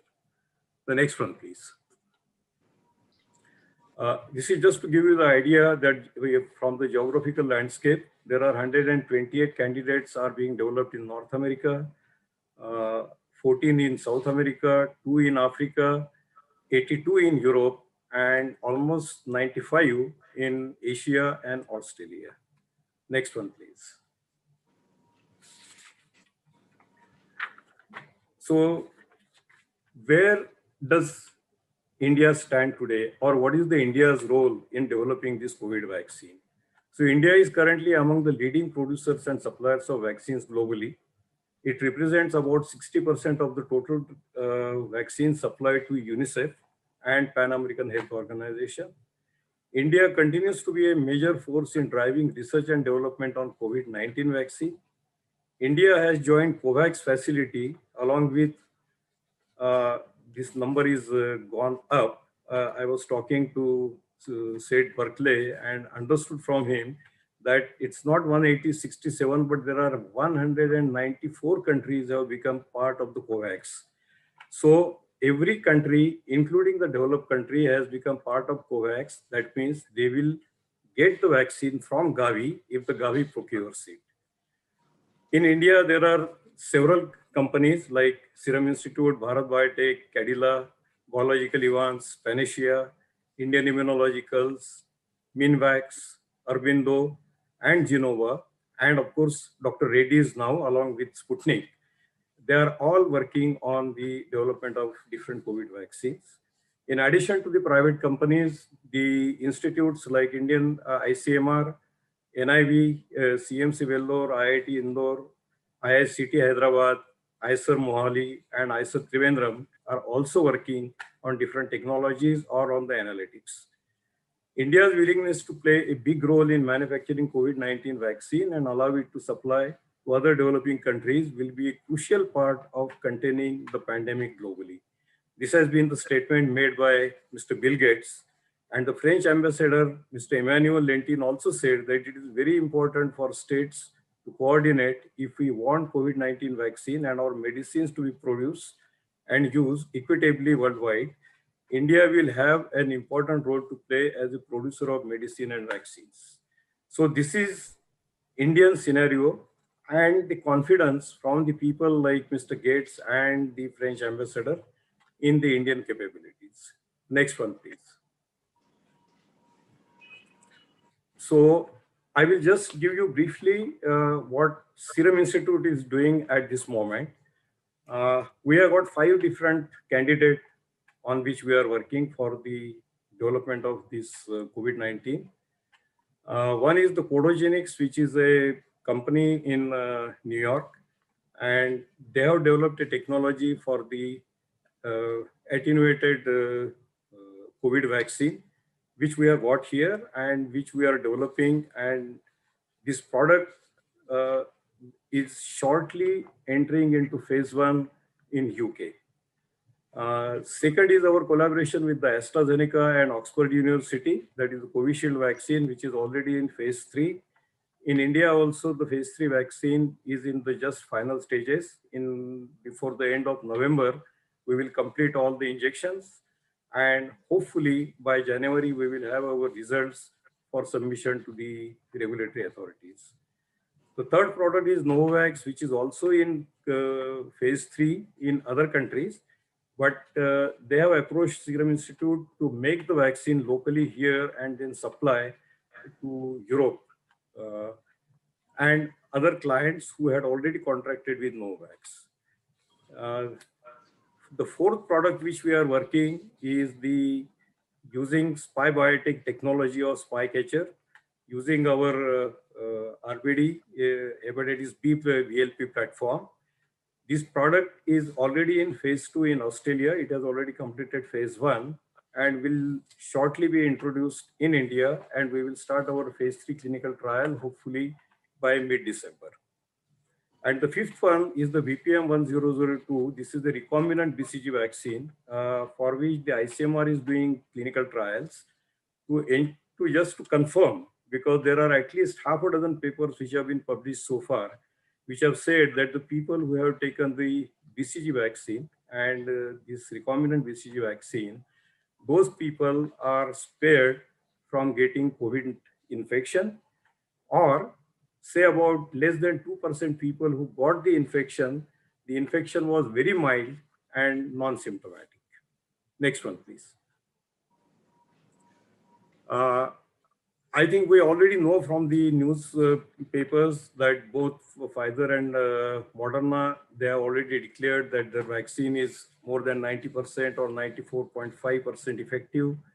And we also know that this vaccine requires minus 70 degrees or minus 80 degrees temperature for the storage and for transportation.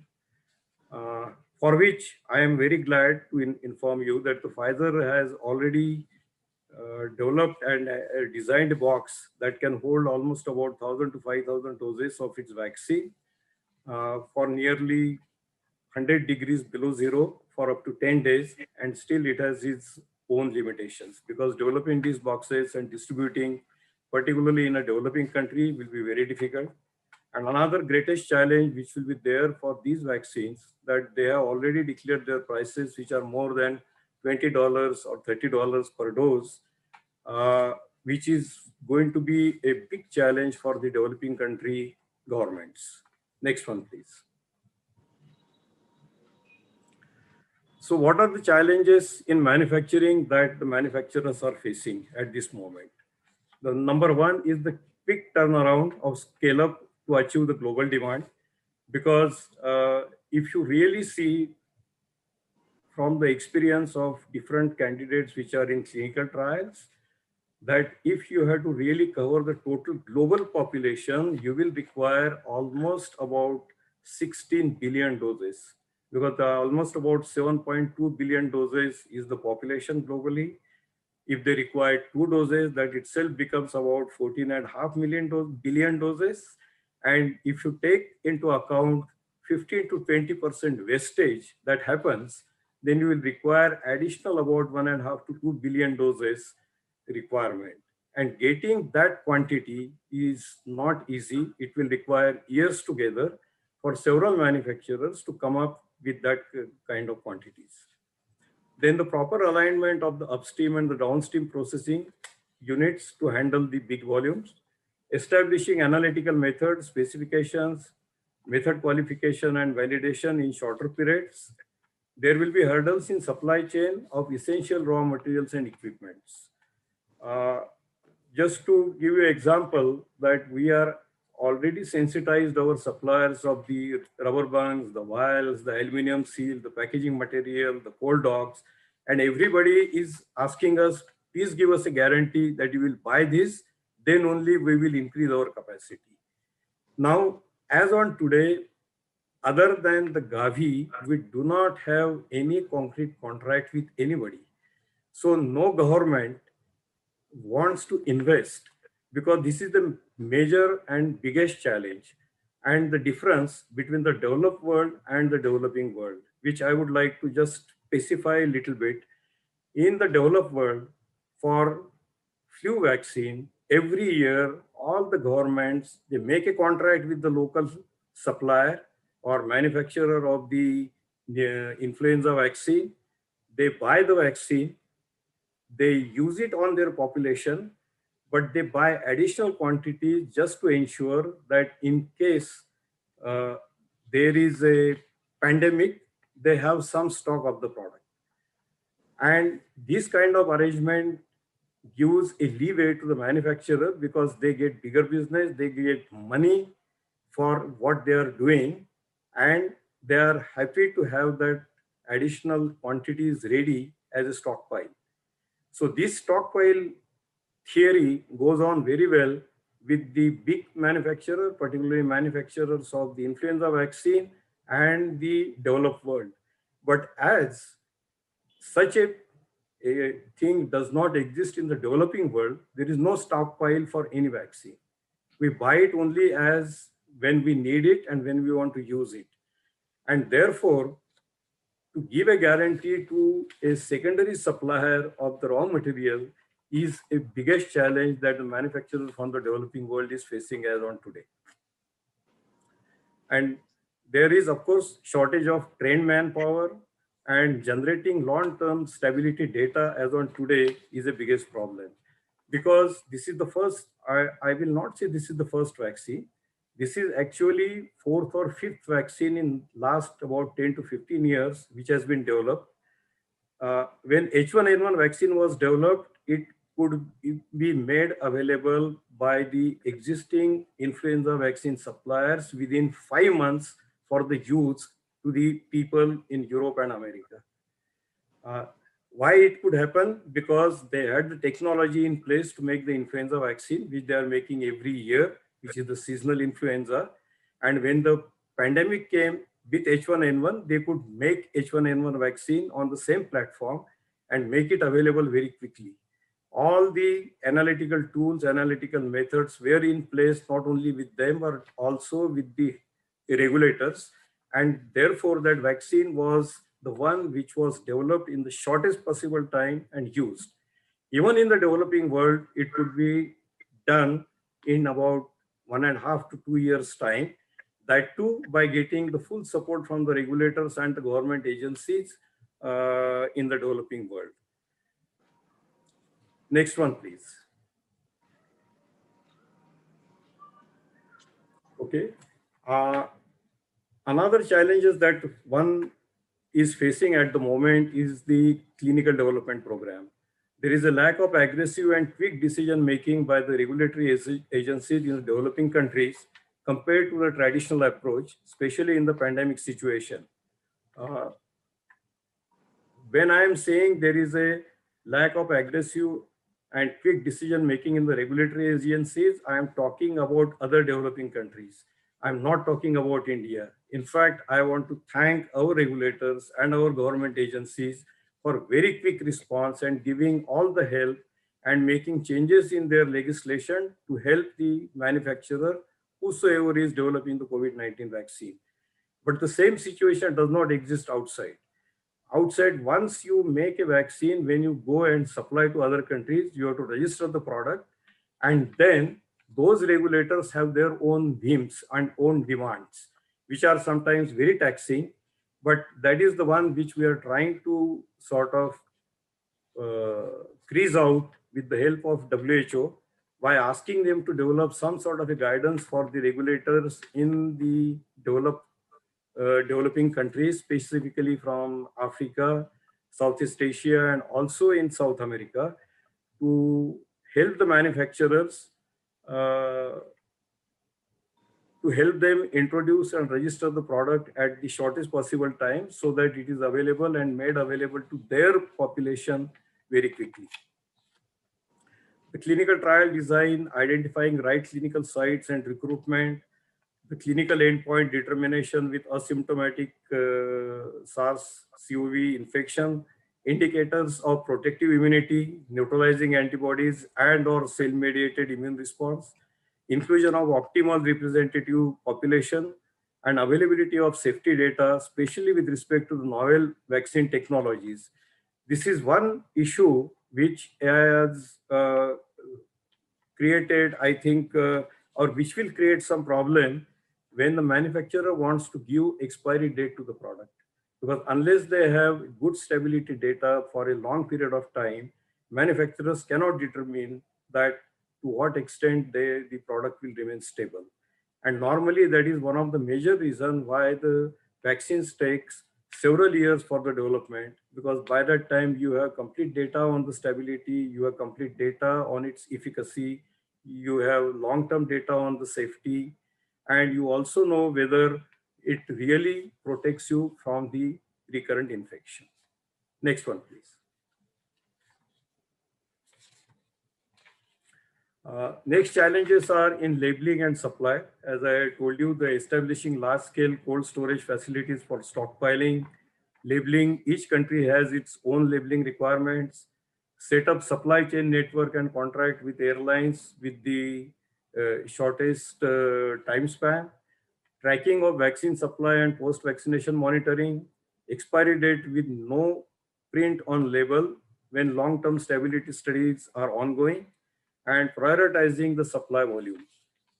Because we don't know which country is going to require what volume. But fortunately, because of the COVAX facility, which has been developed by Gavi, I think this problem will be resolved very quickly. The next one, please.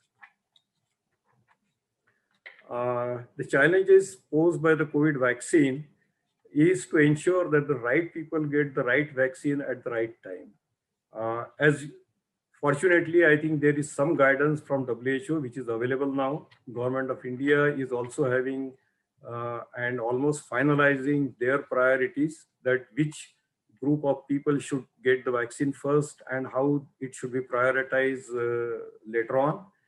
Initial high demand of vaccine might develop risk of theft and local corruption. There will be a lot of counterfeit vaccines which we expect to come into the market. And there will be requirement of mass immunization and how to handle it. Because today our machinery is very huge to give it to the infants. The government agencies are giving vaccines under EPI program where they give it from 1 year old to say about 5 year old.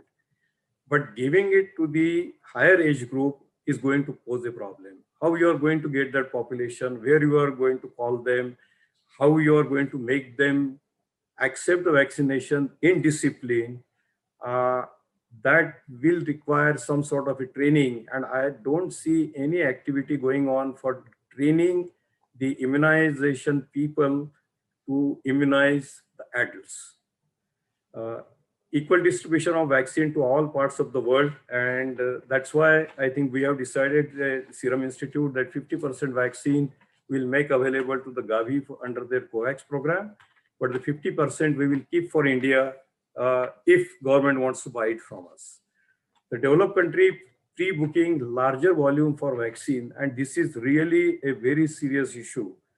Nobody has really thought about it, but most of the developed world has booked more than double the quantity that they required from the Western manufacturers.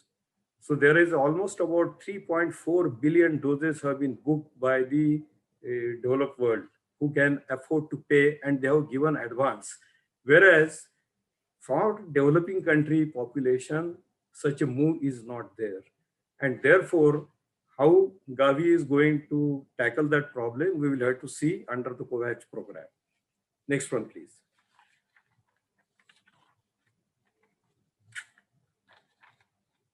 Yeah, So there are some open questions and concerns. This is my last slide. That the current vaccines under development are for the disease prevention, but what happens for the transmission blocking? This is the question which still remains unanswered. Efficacy results reported by Pfizer and Moderna are based on preliminary reports. Pfizer vaccine requires -70, Moderna requires -20. So this is one of the problems which we have already discussed. Then there is misleading information on print and digital media. And how can we handle this negative information for a common man? And of course, there is a WhatsApp university, or I will say the social media universities, which are more active than the real technical knowledge. And everybody goes to these messages which are running on the social media and form their opinion. And vaccine hesitancy, as has been mentioned by IF, is one of the real problem which one has to really tackle. And for this, efforts are already on by the WHO and other multilateral agencies, but even the governments will have to take a very active role in this. I will give you just one example. When we introduced our main Africa vaccine in sub-Saharan Africa, we faced this problem severely. They wanted a vaccine was available, but then we have to really tackle the local religious group and get them on board. So we invited them, we told them, fortunately in sub-Saharan African belt, there was not a single person who had not seen the devastation caused by meningitis A. And therefore, even the religious leaders were on board and they propagated the use of that vaccine. That's the reason why the whole belt has been now completely immunized and not a single case of meningitis A in the vaccinated population. I hope that we could emulate that kind of examples in tackling this COVID-19 situation globally and also in India. Thank you.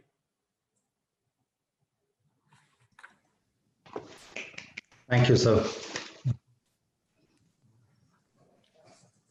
No, thank you, Dr. Jadhav, for a great presentation.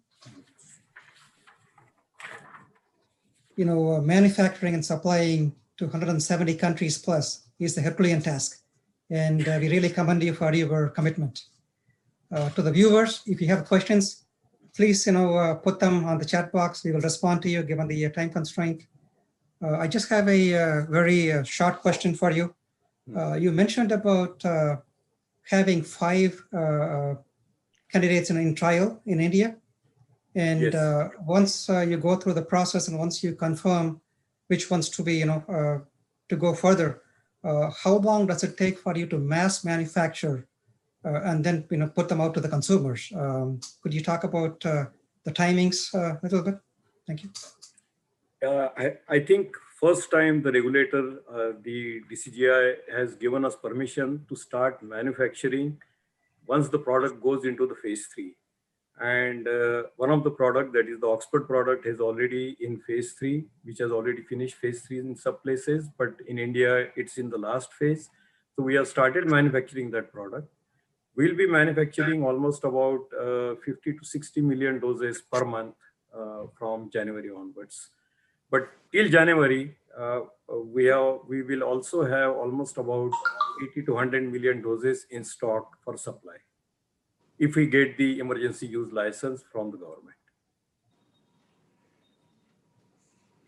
Okay, great. Thank you. Thank you. Once again, thank you for your great presentation. We appreciate it. And I would like to just mention that this production is only for the COVID-19. Our regular production for all other vaccines, that goes on smoothly in the different areas. So it is not disturbed. Great, great. Yeah. Thank you again for your presentation. Thank you, Dr. Jadhav. It was great to have you. It's always a pleasure listening to you. Pandemic has kept us away from meeting each other, yes. But I think your vaccine will make us meet soon. Thank you very much. Thank you very much. Thank you. Thank you, Professor Ramu, and thank you, Dr. Jadhav. I really like about the WhatsApp university you mentioned. I'm sure thank you so much. Moving on, may I now request Mr. Badrinath, our director, to now introduce our speaker. Over to you, Mr. Badri. Thank you, Anita. It's great pleasure. Good morning, good afternoon, good evening, good night, whatever it is in any part of the world. It's my pleasure to present Dr. Krishna Ella, Chairman and Managing Director, Bharat Biotech International Limited, to be our next speaker. Dr. Krishna Ella is the Chairman and Managing Director of Bharat Biotech International Limited, which he incorporated in the year 1996. A gold medalist at university, Dr. Ella worked as a research faculty at the Medical University of South Carolina, Charleston, after earning his PhD from the University of Wisconsin-Madison. A research scientist in molecular biology, Dr. Ella strongly believes that innovative technology in vaccine development is essential to solve public healthcare problems caused by infectious diseases. Under Dr. Ella's leadership, Bharat Biotech has grown to become a global leader in innovative vaccine. A serial entrepreneur with a passion for innovative ideas, Dr. Ella has also ventured into veterinary vaccines, food processing, and developing biotechnology infrastructure in the country. Dr. Ella is also involved in shaping India's science education and policy through his association with several committees. Without due delay, here is Dr. Ella.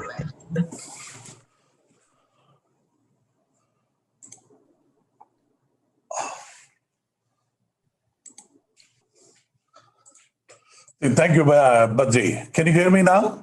Yes, sir. Okay, thank you, Badri. And I want to thank my friend Suresh Bojraj and also the Vice Chancellor Surinder Singh, good friends of mine and visionaries of the pharma. And I think I want to thank them for inviting me for this thing. And I think my friend Suresh Jadhav gave a very good presentation.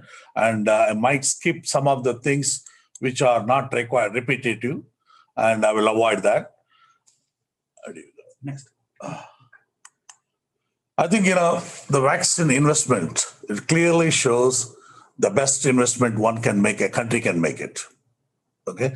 And I think you look at any other funding, whether public infrastructure, including even preschool education, even compared to that, immunization is a worth investment, and that's the best return of investment.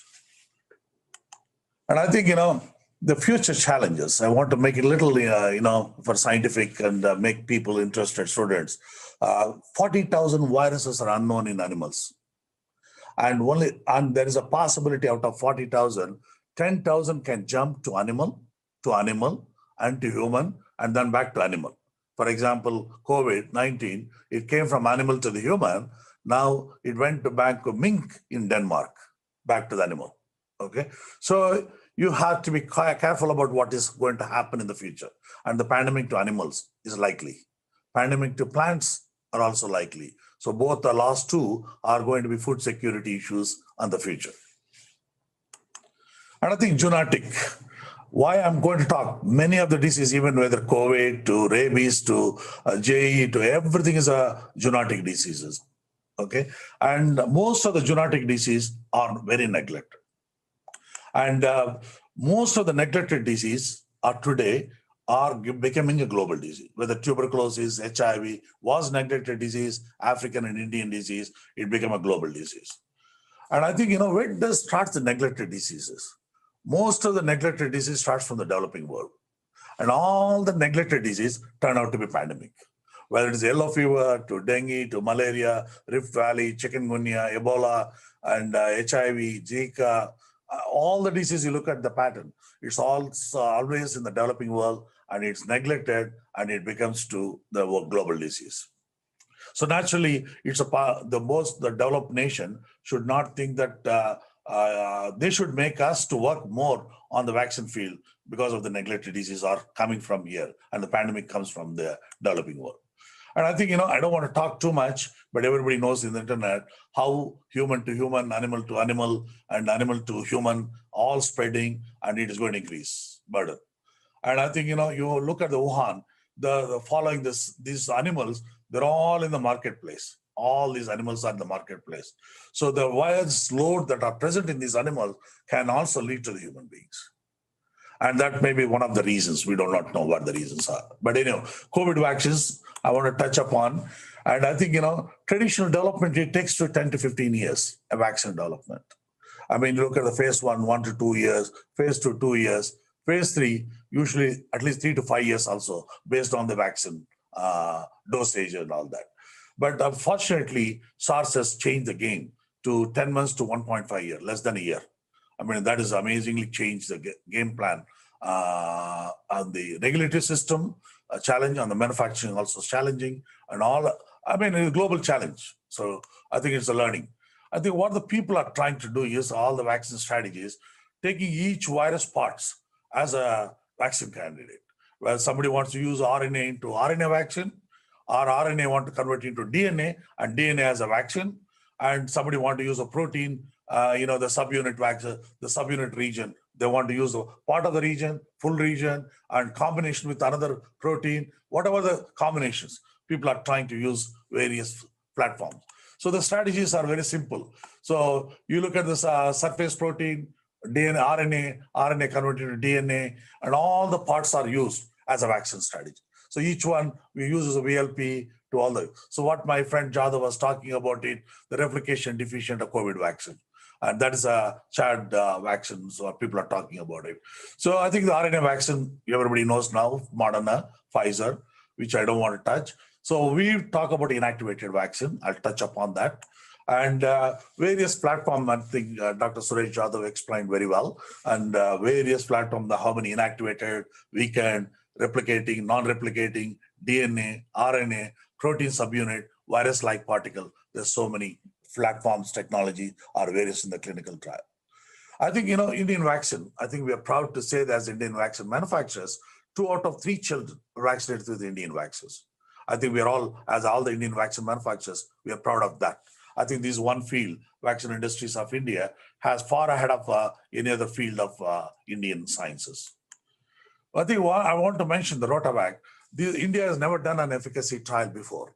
We have only done immunogenicity studies in India, no efficacy.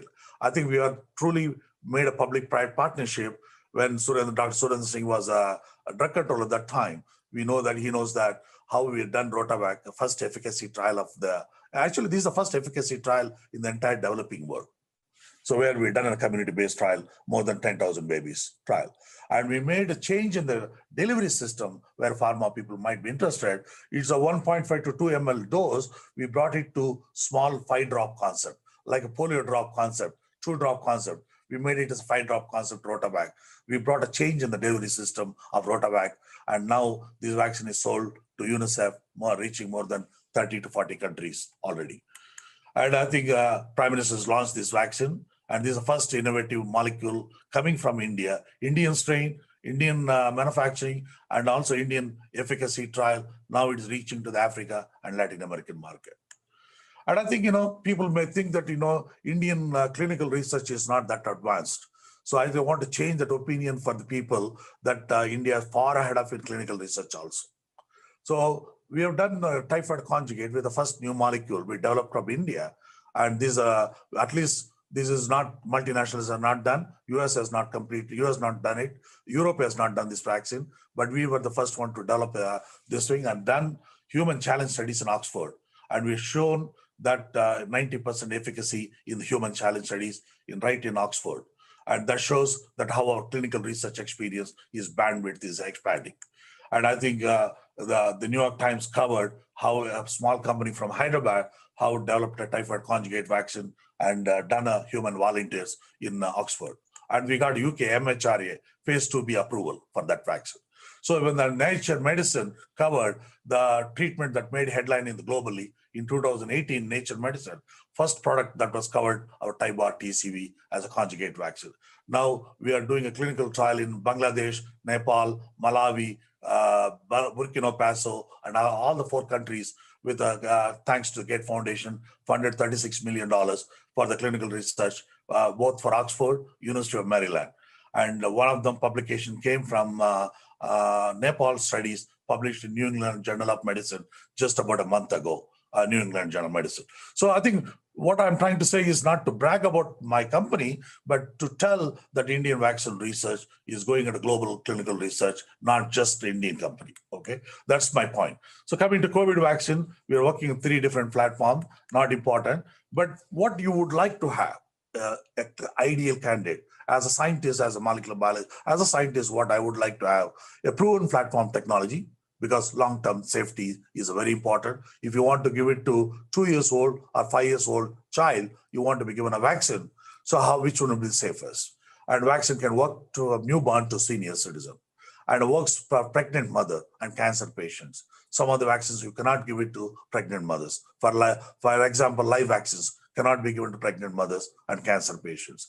Long-term memory, you would like to have a program to Th1 response so that memory cells are present. So in case infection occurs, it can at least protect the person. We want to have less pollution to the environment. We don't want to produce 1.2 billion or 2.6 billion doses, and that also destroys the environment of the country.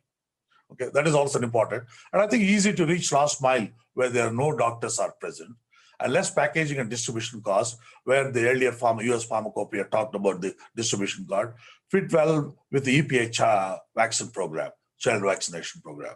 The first strategy we chose, live inactivated vaccine. For that, is a containment is the most important, and that is a co-vaccine. And I think one nice thing what we had is when we want the whole virus to multiply, that means the live COVID vaccine, you have to multiply in a 200, 300 liters fermenter, you need definitely a BSL-3 containment. And at least I'm happy to say we are the first one to have BSL-3 production facility in the world. And I think China now, the government has funded $250 million. Now they're creating a BSL-3 production facility. They have only BSL-2, but they produce COVID vaccine in China with the BSL-2 facility. But we have the BSL-2. We partnered with ICMR. And I think it's a old technology.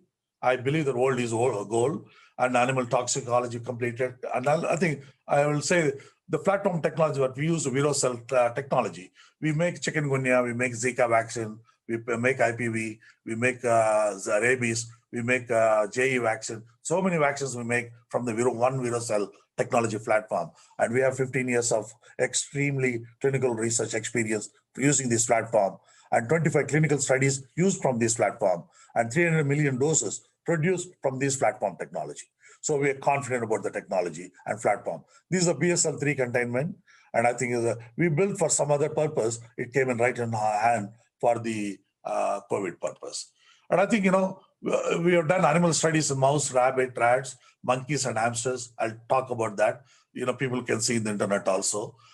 Phase 3 is commissioned now. And I can say this is a first efficacy trial for COVID vaccine in India. It is not immunogenicity studies. These are efficacy studies, probably in India, the first efficacy study. Even China has not done an efficacy studies. These will be the first efficacy studies done probably in the developing world. And I think the preclinical profile, we have done in 3 different animal model, shown the toxicology, and we also have small adjuvant in this, which makes to protein, the antibody response to go to Th1 responses, that means cell-mediated memory cells can be produced, and that will give a long-term immunity, hopefully. So we have done viral challenge studies thanks to NIV Pune. Without their help, we would not have done this. So all these things, everything is done in India. So 20 monkeys challenging, and then we have done hamster challenging studies. So 2 different models, which are in the final review process in the peer-reviewed journal. And so we've done different studies. I don't want to drag right now, but hamster also is important one. We have done human challenge studies also that. Both the things are clearly indicated, both lower lungs, upper lung, both are protected 100%. So many of the vaccines which you are seeing in the clinical phases, if you read the clinical research of their publication, the lower lungs are protected, not the upper lung. If upper lung is not protected, you're going to have more infection and transmission going to continue. Even if you are vaccinated, the person will be still transmitting the disease. So that is going to be danger in that. So when politics is taking over the science is being hidden out. So the politics, nationalism is taking the upper hand, unfortunately. But science is going low and low. But if you look at that, some of the vaccine doesn't protect the upper lung infection. If it doesn't protect, you're going to still have transmission. And I think we've done all those things. Phase 3 commission, and it's a 2-dose vaccine. We expanded 27,000 people all over the country, east, west, north, south, all the segment. And so the challenge for us, next challenge, which I'm going to cover quickly, 25 million children. Now we were vaccinating 25 million children in India. Now, 1,300 million children, 1,300 million, including adults. That means 130 crore population has to be vaccinated from 25 million. Childhood vaccine is becoming not only childhood, it's also adulthood vaccine. So that's going to be a big challenge for the country, like 130 million, 130 billion population of people, how we are going to do that. So I think serious, you see if you use a 2-dose vaccine for this thing, you need a 2.6 billion syringes, 2.6 billion of needles in the country, in India alone. Okay, it's a challenge. So even the Guardian, Trump administration was said, US can make only 660 million syringes only. Okay, but they need another additional 850 million syringes are required. Even US is a shortage of syringes and needles. So it's not only India. So other part of the world also is a shortage. So I think, 2.5 billion syringes, needles, and cold storage, so 2.6 billion storage of vaccine, and last mile healthcare workers. The healthcare workers who we call Anganwadi worker cannot give a vaccine properly injectable. And if they mix up with a diluent with some other one, you are in trouble. So I think we have extremely good knowledge of eradication of polio. We supply almost 800 million doses of polio for the national immunization and also UNICEF program, polio vaccine. So that is a 2-drop concept. Rotavirus, we brought a 5-drop concept. I said, can we use this similar strategy of 5-drop concept? Anything can be done in the COVID vaccine also. That was our challenge, that was our dream and our hypothesis. We created that. And I think what you would like to have vaccine is the COVID goes through nose, you go through nose and also mouth. So it's a mucosal, the lung, it goes, infects the lungs. All respiratory pathogen goes through that. If you have a vaccine using the same route, then it will be more effective. And its people have shown very clearly, even recently, New York Times last month has covered an article that mucosal immunity and nasal immunity will be the best choice. What is nasal immunity? It creates both IgA and IgG, 2 responses. Whereas intramuscular only creates IgG response. That's all the difference is. Whereas nasal produces both the responses. Can we create that? So what we did is, I don't want to touch upon a single dose Cell. Recently, about 2 months ago, Washington University published in Cell that single dose sterile immunity can be created in the animal by using a single dose vaccine. We said, let's partner with them, and we partnered that. And it's shown very good result. It's shown even good results in monkeys and hamsters also. It will be coming out soon, publication. As my colleague Suresh Jadhav said, 5 to 8 doses per citizen is being blocked by the developed nation. Almost 8 doses per citizen. Okay, so that's going to be challenging for us. And I think key factors for us now consider storage costs, transportation costs. How do I transfer from here to Nagaland, Manipur? Everything is challenging. And biomedical waste where we can store this thing. And that's a challenging thing. And we're working on that. We're working on multi-dose vaccine, how the intranasal vaccine, multi-dose can be given, and the tip cannot be contaminated with the other one. All those strategies, we're working on that. As we go along, we'll be briefing on that. Thank you very much. Oh, thank you, Dr. Alok. It's wonderful. Wow, you've given such information.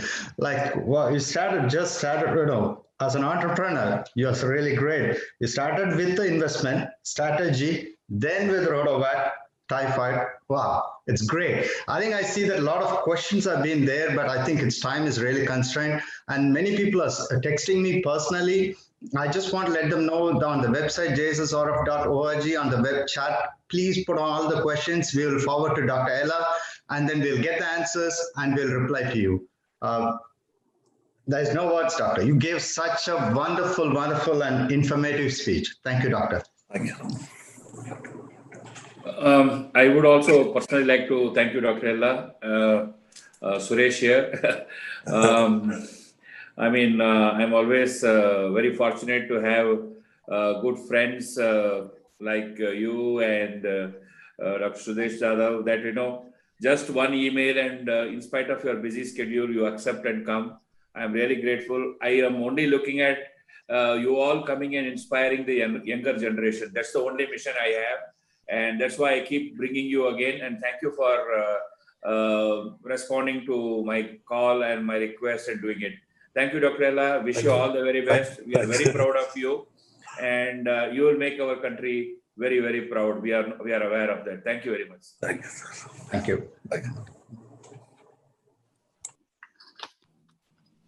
Thank you, doctors. Moving forward, I must say that we are quite on time. I'm very pleased about that.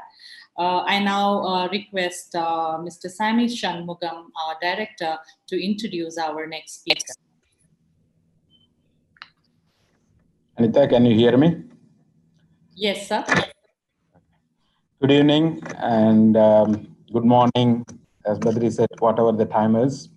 It's my pleasure to introduce our business people pro young joint drug controller, Dr. S. Isur Reddy. He is the youngest drug control general who has worked for all the position of hierarchies at CDSCO. Dr. Reddy headed various internal divisions like medical device, biologicals, new drugs, import, registration, and others. Dr. Reddy started his career in 1998 as a drug inspector at CDSCO, West Zone, Mumbai. At CDSCO, Mumbai, he has conducted various GMP, GCP, GLP audits. He promoted as Assistant Drug Controller of India in 2009 and appointed as Deputy Drug Controller in 2012. In 2014, he was appointed as Joint Drug Controller of India. Now I welcome Dr. Reddy.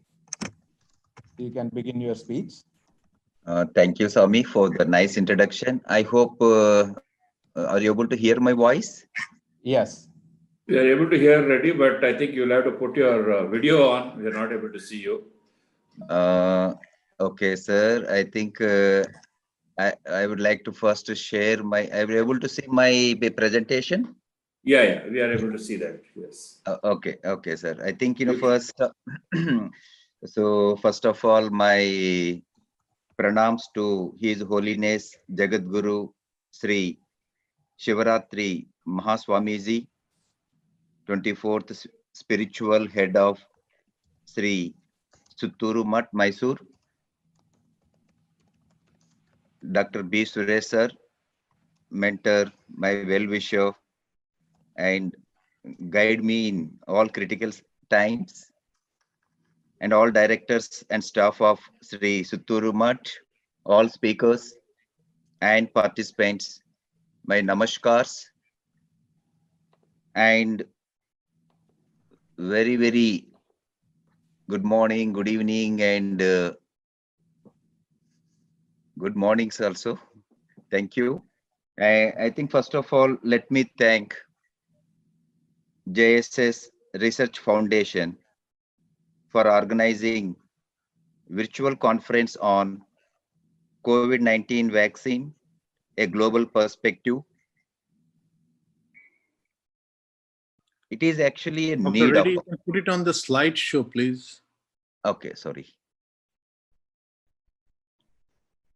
Yeah, that one. Okay, yeah. Thank you, Sami. So as I said, it is actually a need of our, and really I should appreciate Dr. B. Suresh for bringing all stakeholders on one platform. This may be the, I think, first virtual conference what I'm seeing where academicians, scientists, manufacturers, regulators, and very interesting, even standard setting agency are part of this virtual conference. Thank you, sir. It is a really a great job you have done. And as you said rightly, this conference definitely will benefit all the young scientists, students, and also many other stakeholders. I think, as you said, more than 1,000 participants have registered for the virtual conference, and such wonderful presentations made by earlier speakers. And this all will get definitely benefit to all of them. Doctor, you'll have to share slideshow, please. And your video is off. We would like to see you as well. Video, it's fine, madam. Video you would like to on? Yes, yes. Slide also, you will have to maximize it. Make it slideshow. Slideshow I have made. Okay. Yeah. Yes, yes. Yeah. Thank you. Thank you. Okay. So I think today's my presentation is just I'm going to give approval of COVID-19 vaccines. What are the regulatory perspective? And as I said, thanks to all the earlier speakers for their wonderful presentation, and they made me my work easy. But I would like to first, as all of you know, convey to all of you that this COVID pandemic situation really made Indian drug regulators really on the limelight, either in the minds of the media or in the minds of the public. Even many people earlier, those who don't know about the CDSCO and what is the DCGI and what are his functions, even many people are not aware. So with this pandemic situation, even layman also today he know what is CDSCO organization and who is the DCGI. But with this, actually, the public expectations on vaccine is very, very high. Everybody, either it is educated or uneducated families, they're discussing, they're talking about the vaccine.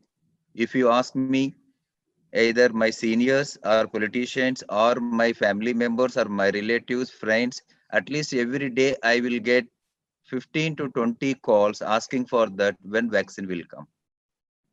This is such a important topic and issue in not only the Indian population or in the global people about this. And unfortunately, whether many people, stakeholders, especially media and other people, it is in a double-edged sword. One side, they talk about very high, and another side, unfortunately, unknowingly also, they publish such articles which will damage trust and confidence on the manufacturers and also on the drug regulators. Thanks to this pandemic situation, you ask any media person, they know so well about the clinical trials. Earlier even I don't think so they heard about the word clinical trial. Now they talk about the phase 0, phase 1, phase 2, phase 3. These terminologies and their understanding about these terminologies is very high among the media.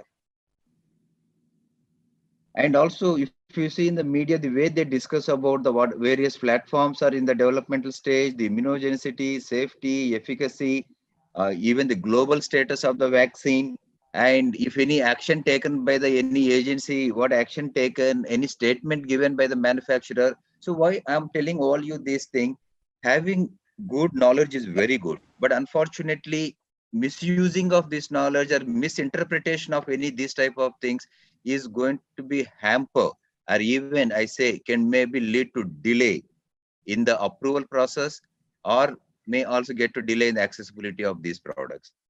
And I am in my personal opinion, vaccine is directly linked with the global economy. As you must have seen, one company when they declared my vaccine it have so much of percentage of efficacy, the entire economy of the globe has changed. Either it is a share market or performance or confidence of the economy among the public has changed. And nowadays, even this vaccine is becoming a political issue also. Some of the state governments or some of the government says we will give free of cost. Some of the government says, we will provide only to the main important stakeholders. I think why I'm trying to say that this COVID vaccine, it has its own importance, not only to protect the national and global population, it also going to have a very good impact on economy of the globe. So I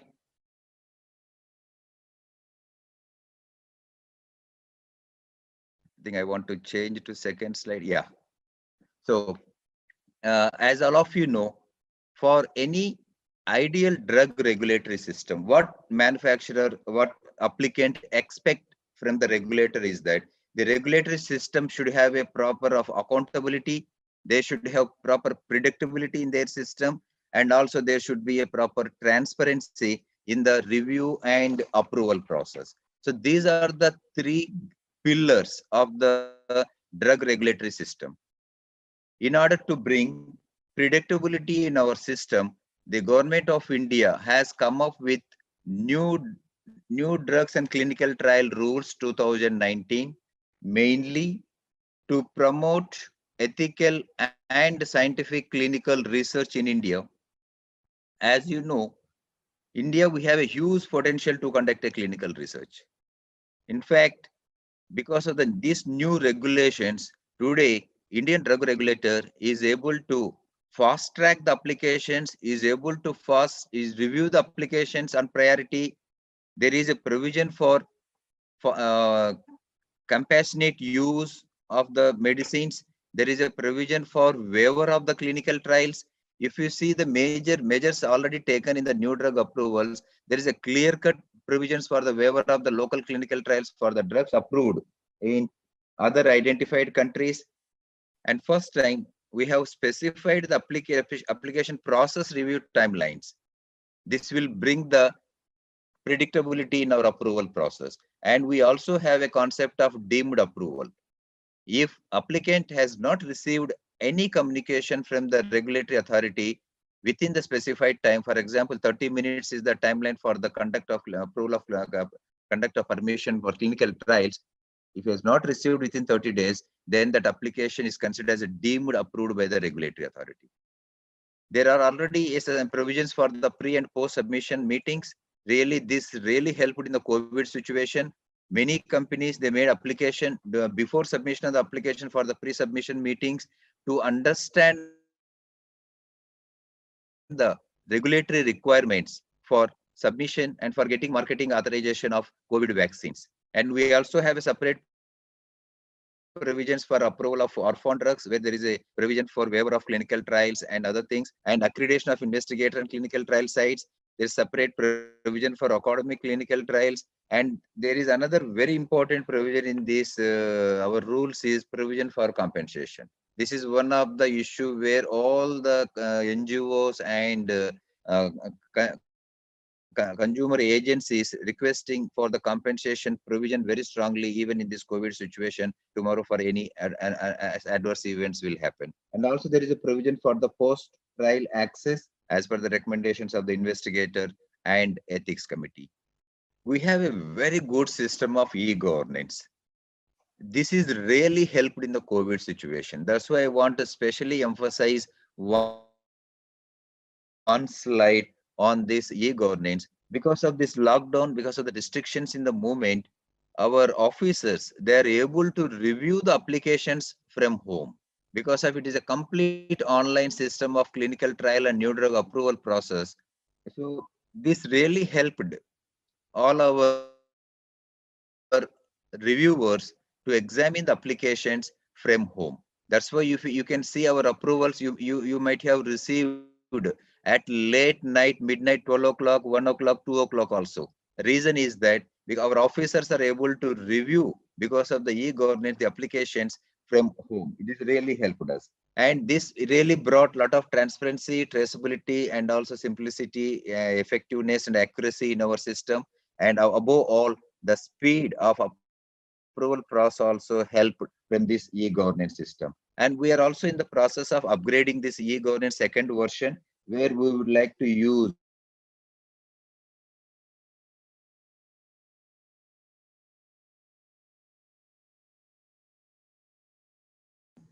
artificial intelligence in the next version in advance before review by our reviewers. Will fit for review by the regulatory agency. That is a very good software we have identified. We are going to incorporate in our system. I think this slide, most of the speakers talked about this. What is the ideal COVID-19 vaccine? We expect it should be 100% safe, and reactogenicity efficacy we expect 100%. The dose regimen ideal should be a single dose, and the product should be ideally thermal stable, maybe at room temperature it should be stable, and it should be cost effectiveness because of the affordability. And for ease of administration, if the product is nasal or oral route, it will be more advisable. And expect lifelong immunity at one dose, and also it should be for all populations. And the technology is also available. I think many speakers has discussed about this. And major important in this slide is two technologies, that is DNA and DNA vaccine and messenger RNA. This is not only new to India, new to the global. That's why the global regulators are very, very cautious on these vaccines because of the long-term safety and other issues. This is the current stages of various applications what we have COVID vaccine applications in India. At the preclinical stage, we have multiple companies. Because of I don't want to name the companies here, which stage, what application. We have more than 6 companies which are under the preclinical stage. And at present, phase 1 by 2 stage, there are 3 companies, 3 COVID the candidates are in phase 1 by 2, and phase 2 by 3 there are 2 companies, 2 vaccines are in the phase 2 by 3 in India. And this is what I'm talking about, the various stages with respect to the Indian perspective, and 1 vaccine company is directly in the phase 3. And we have taken various measures to ensure the fast track approval and fast track review of the COVID vaccine. The first and most important thing is we have defined the regulatory roadmap for COVID-19 vaccine.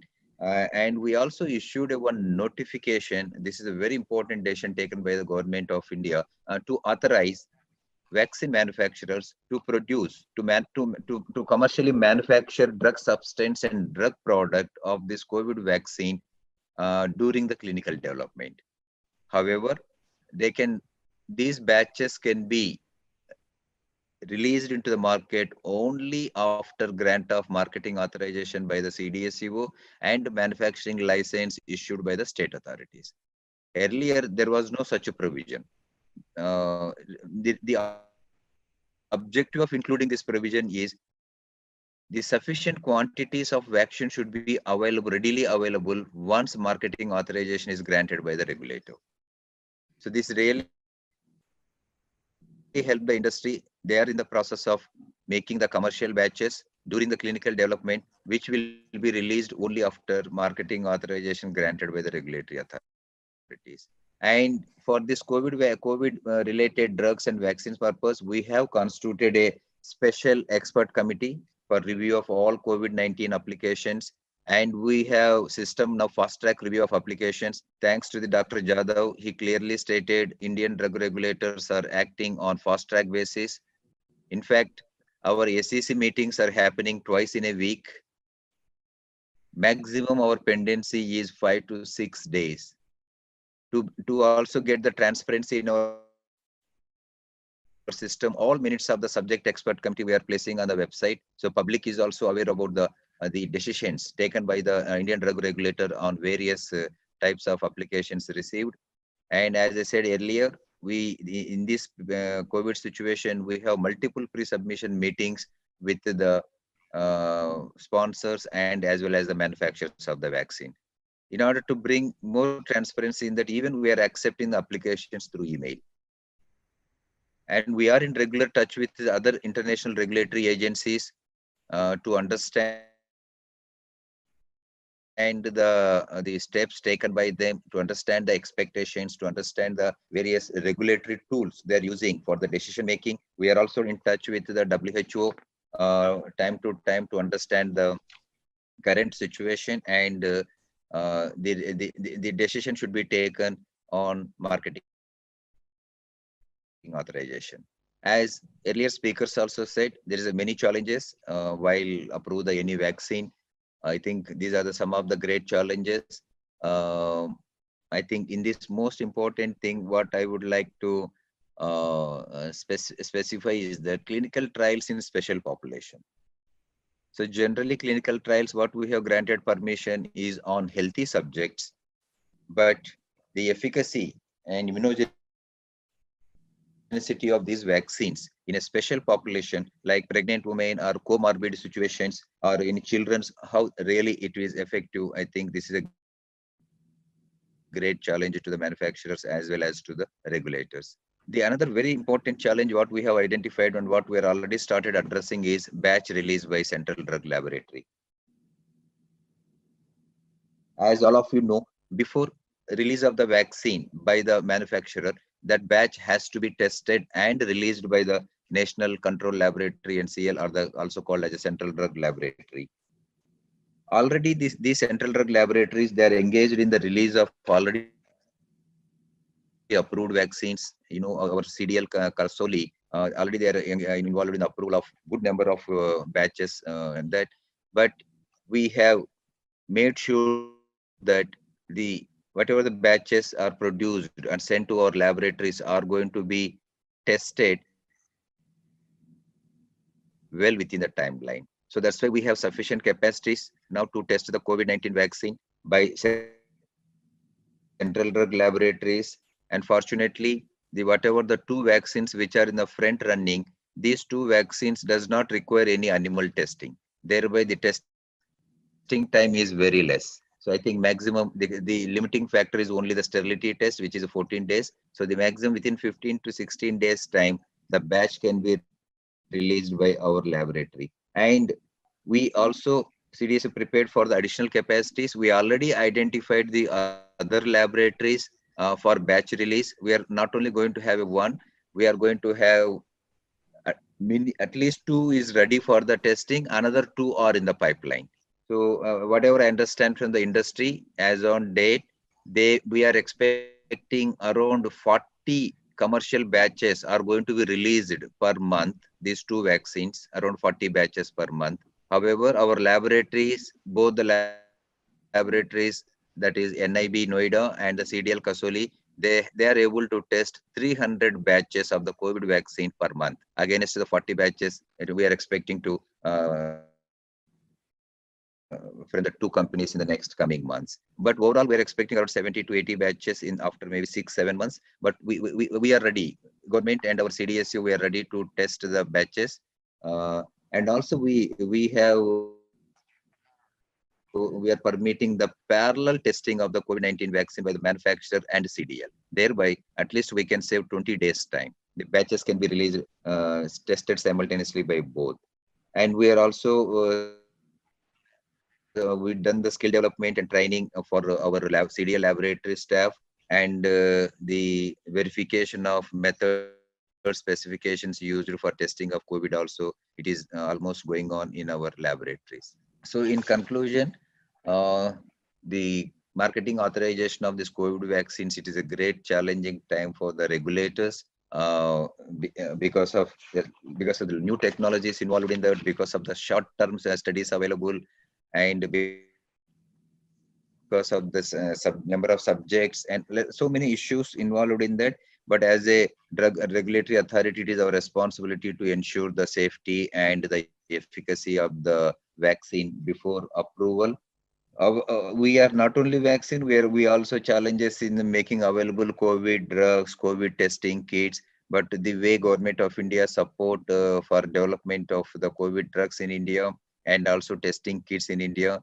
And we are also thankful to the Indian industry because they have such a technology to develop COVID drugs in India, whether it is a remdesivir or favipiravir.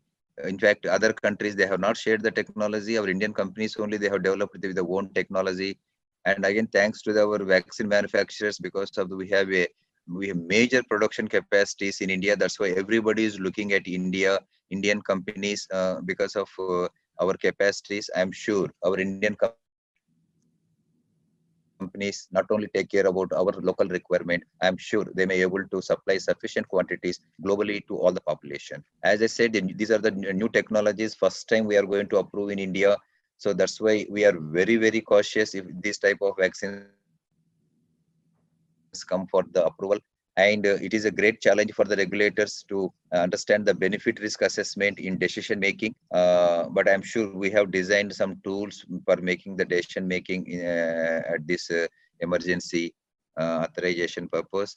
And another great challenge could be post-licensure monitoring, because of identifying the subjects and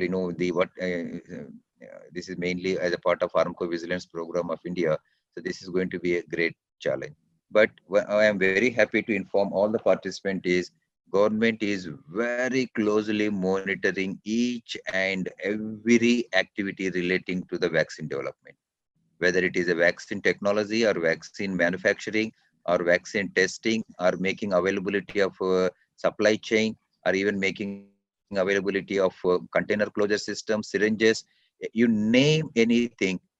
Government have a complete information. They understood so well, and they prepared also to ensure that once the vaccine will come out and they approved, all necessary precautions government has taken, and they're very, very closely monitoring at the highest level.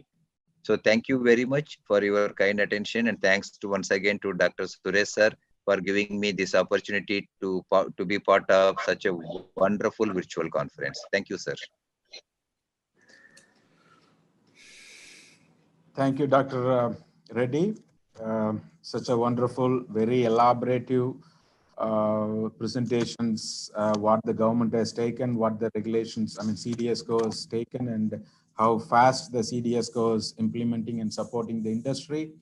At the same token, as I think we really appreciate the last few years, you have been implementing a lot of procedures and practice and a lot of guidelines to the industry, which on behalf of the industry, we really thank you for that. There are a lot of questions from the viewers, but we don't have a lot of time to answer it. But there is one question I would like to post it to you. Is there any program being discussed in the government to assist the unaffordable people to have the access to the vaccine? This is a very, very important point you have raised, sir. The government of India's objective is to make this vaccine affordable. To make this vaccine affordable to all the public, and the government is already in touch with all the manufacturers. But I am sure this vaccine is going to be very, very affordable to the public, and maybe some extent they made available even free of cost to some stakeholders in the system, especially the healthcare workers and other people. They may also provide sufficient quantities, maybe at the free of cost. The government is in touch with the manufacturers. Excellent, excellent. Thank you so much, all the viewers. You can post all the questions on the website. All your questions will be answered in a timely manner. And now, Anita, you can move on to the next program. Yeah, before Anita, you can thank, I would like to thank Dr. Reddy personally also. Thank you, Dr. Reddy. I know being a regulator, it is a tough challenge to come on public and express and speak the views. But I think you have done that. Thank you very much. As I said, it is only to inspire the younger generation. We are doing this. So thank you very much for that. And I appreciate your coming and giving this talk and guiding and letting know the youngsters how the world is prepared for the thing and how the regulators are supporting it. Thank you very much. Thank you, sir. Thank you very much once again. Thank you, Mr. Sami. Thank you, Dr. Ishwara Reddy. I know you were busy and you were calling me a couple of times whether, how to go about. So again, once again, thank you. Now I invite our director, Dr. Subhash Malgan, to introduce our next speaker.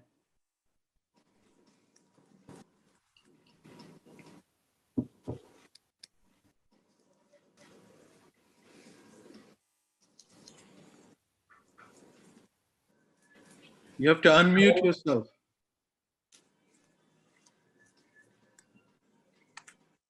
Okay, can you hear me now? Yes, doctor. Yes. Okay. First of all, my pranams to His Holiness Shivratri Deshikendra Mahaswamiji for his guidance, and Dr. Suresh for organizing such a great event. We hear that there are at least 700 participants across the world. What a wonderful event.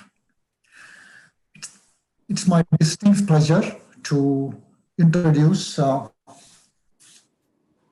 Surinder Singh. He has been a leader and an influential leader in the Indian scene in the biologics, vaccines, and the biopharmaceuticals. Dr. Surinder Singh joined the JSS Academy of Higher Education and Research in November 2019 as a Vice Chancellor. He took over the charge of the Drugs Control General of India in February 2008 and continued to work in the same capacity till November 2011. Dr. Surinder Singh was the director of National Institute of Biologicals, Ministry of Health and Family Welfare, Government of India, which is the national control laboratory for testing of all biologics, including vaccines and biopharmaceuticals. Without further ado, Dr. Surinder Singh, it's a pleasure to have you.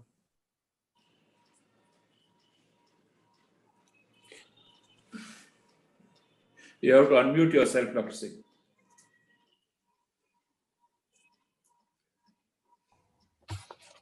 Thank you, Dr. Subhas, for the nice introduction. So, good evening to all of you. And at the outset, I would like to offer my respectful pranams to the lotus feet of His Holiness Swamiji, and my greetings to all of you. Good morning, good afternoon, and good evening, depending upon the various time zones you are in.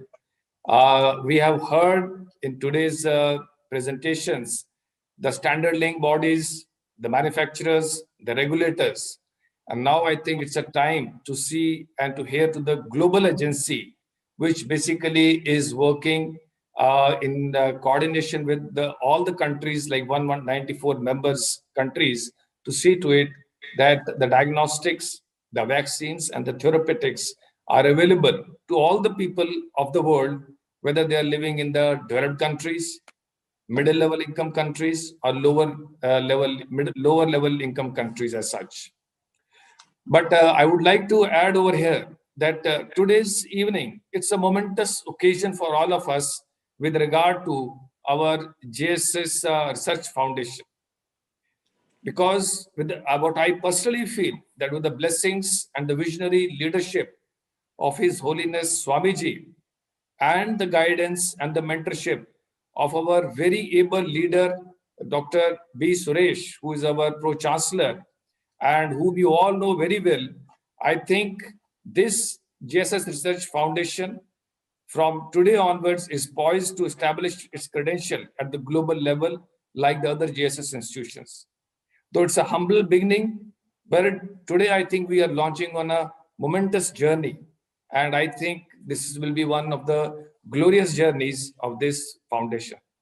All big events and all big journeys, thousands of miles of journey, start with the first step. And I think this is the first step towards the glory of this research foundation at the global level.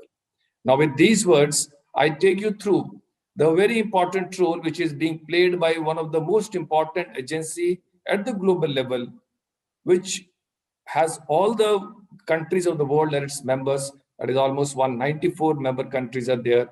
And what it is doing in its own way for seeing that people all over the world, they get the diagnostics, they get the therapeutics, and they get the vaccines which are required to fight this COVID-19 pandemic.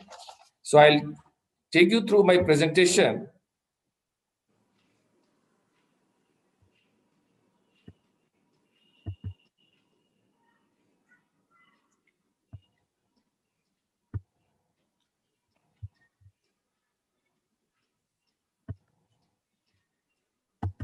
Just give me a moment. So my presentation would be COVID-19 vaccine, WHO perspective, and what WHO has been doing to see to it that this vaccine is available to a large section of the population across, whether it's lower income countries, middle income, or the developed world. It's not going the next.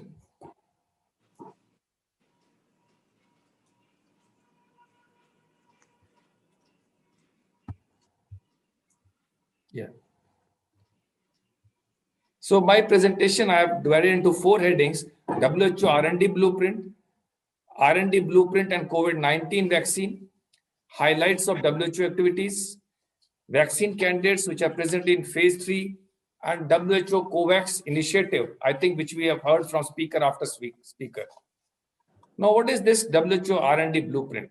When there was a Ebola pandemic, epidemic in the Central African countries, the 194 countries, which are the member states, they came together and they implored upon WHO that it should take an initiative to come out with the R&D blueprint to be enabling the various countries in the world to be able to grapple or to meet the challenges which are posed by the diseases or by the epidemics or the pandemics for which there are no countermeasures available. And the very fact of this R&D blueprint after 2015, when it was designed and it was ultimately approved by World Health Assembly in 2016, is to evolve a global strategy and a preparedness that allows the rapid activation of R&D activities across epidemic. And the objective is for this R&D blueprint is to fast track the availability of effective tests, vaccines, and medicines that can be used to save lives and avoid large-scale crises. And WHO since 2015 has been maintaining the list of the various diseases for which it needs to be geared up from time to time. And every year WHO meets and this list is revised. Now, which are the priority diseases which are there in this? And there are 10 diseases which are kept in this list. And this list undergoes revision year after year by its expert committee. Now, this year, COVID-19 is at the top, followed by Crimean Congo hemorrhagic fever, Ebola virus disease and Marburg virus disease, Lassa fever, Middle East respiratory disease syndrome coronavirus, SARS, Nipah and Herpes and Rift Valley fever virus, Zika. And the most important and interesting thing is that in this list, there is the 10th disease, which is always called as the disease X, which we don't know. And like we didn't know that there would be a disease like corona, which would be coming and will be around the corner. And it is only on 31st December 2019 that WHO informed of a cluster of cases of pneumonia of unknown causes detected in Wuhan city, Hubei province of China. And the coronavirus disease COVID-19 was identified as the causative agent by Chinese authorities on 7 January 2020. And as a part of WHO's response to the outbreak, the R&D blueprint was activated to accelerate diagnostics, vaccines, and therapeutics for this novel coronavirus.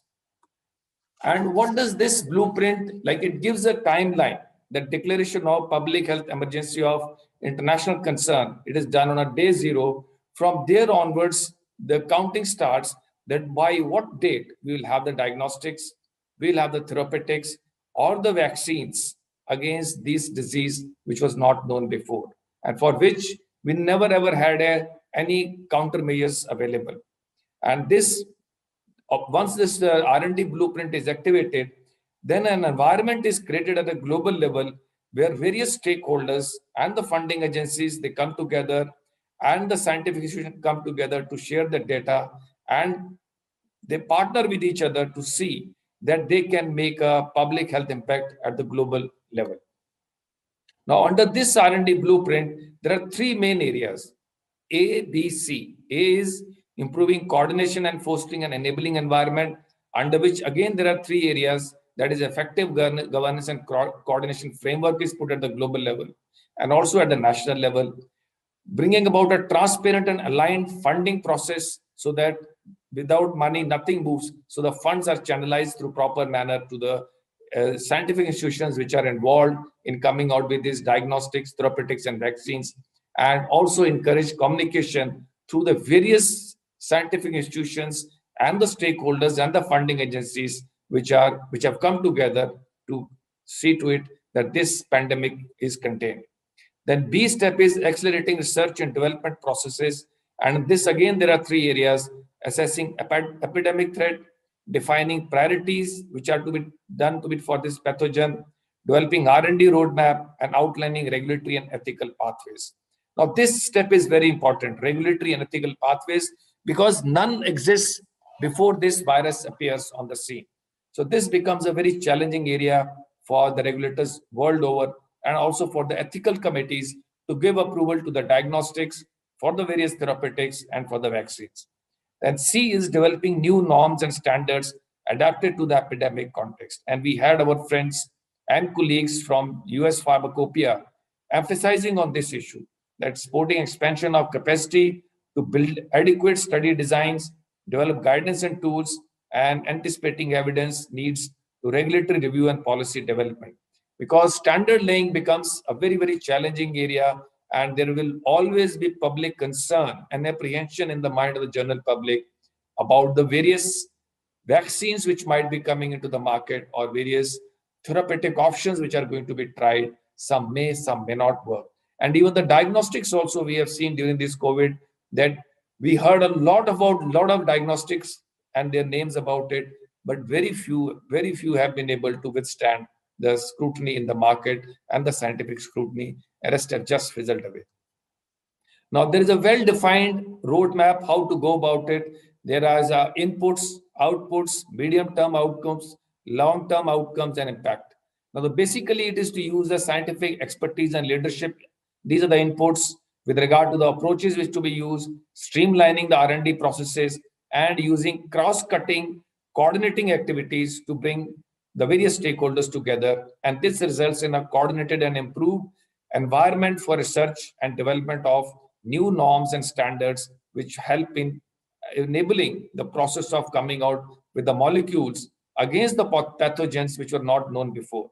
And also developing the regulatory pathway, how we should be basically going about approving the these three tools, that is diagnostics, vaccines, and the therapeutics, so that these can be available in public health emergency.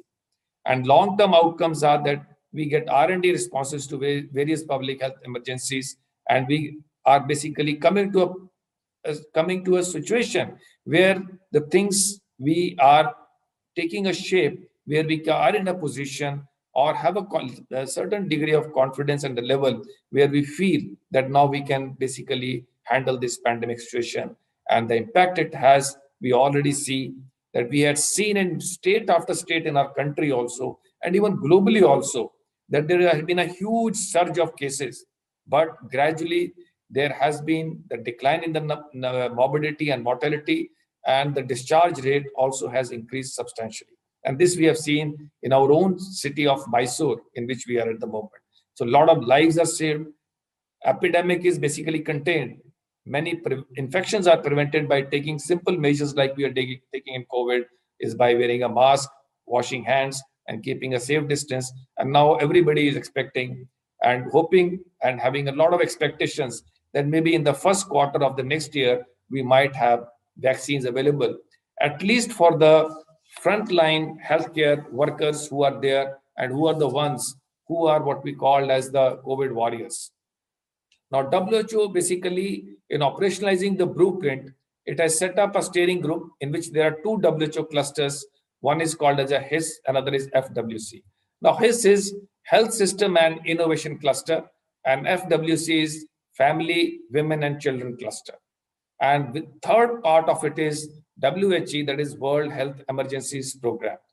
Now, these all three together, they are taken together as a operationalizing the blueprint. And once this blueprint is operationalized, then under HIS, the priority pathogens, the regulatory pathways, the ethical pathways, and what we are looking is target product profile, that is TPPs, data sharing, then medical transfer agreements, monitoring, evaluation, financial administration, blueprint, communication. For this, all guidelines are put in place. Because usually what happens is when there is a material transfer from one country to the another, the system gets into the way.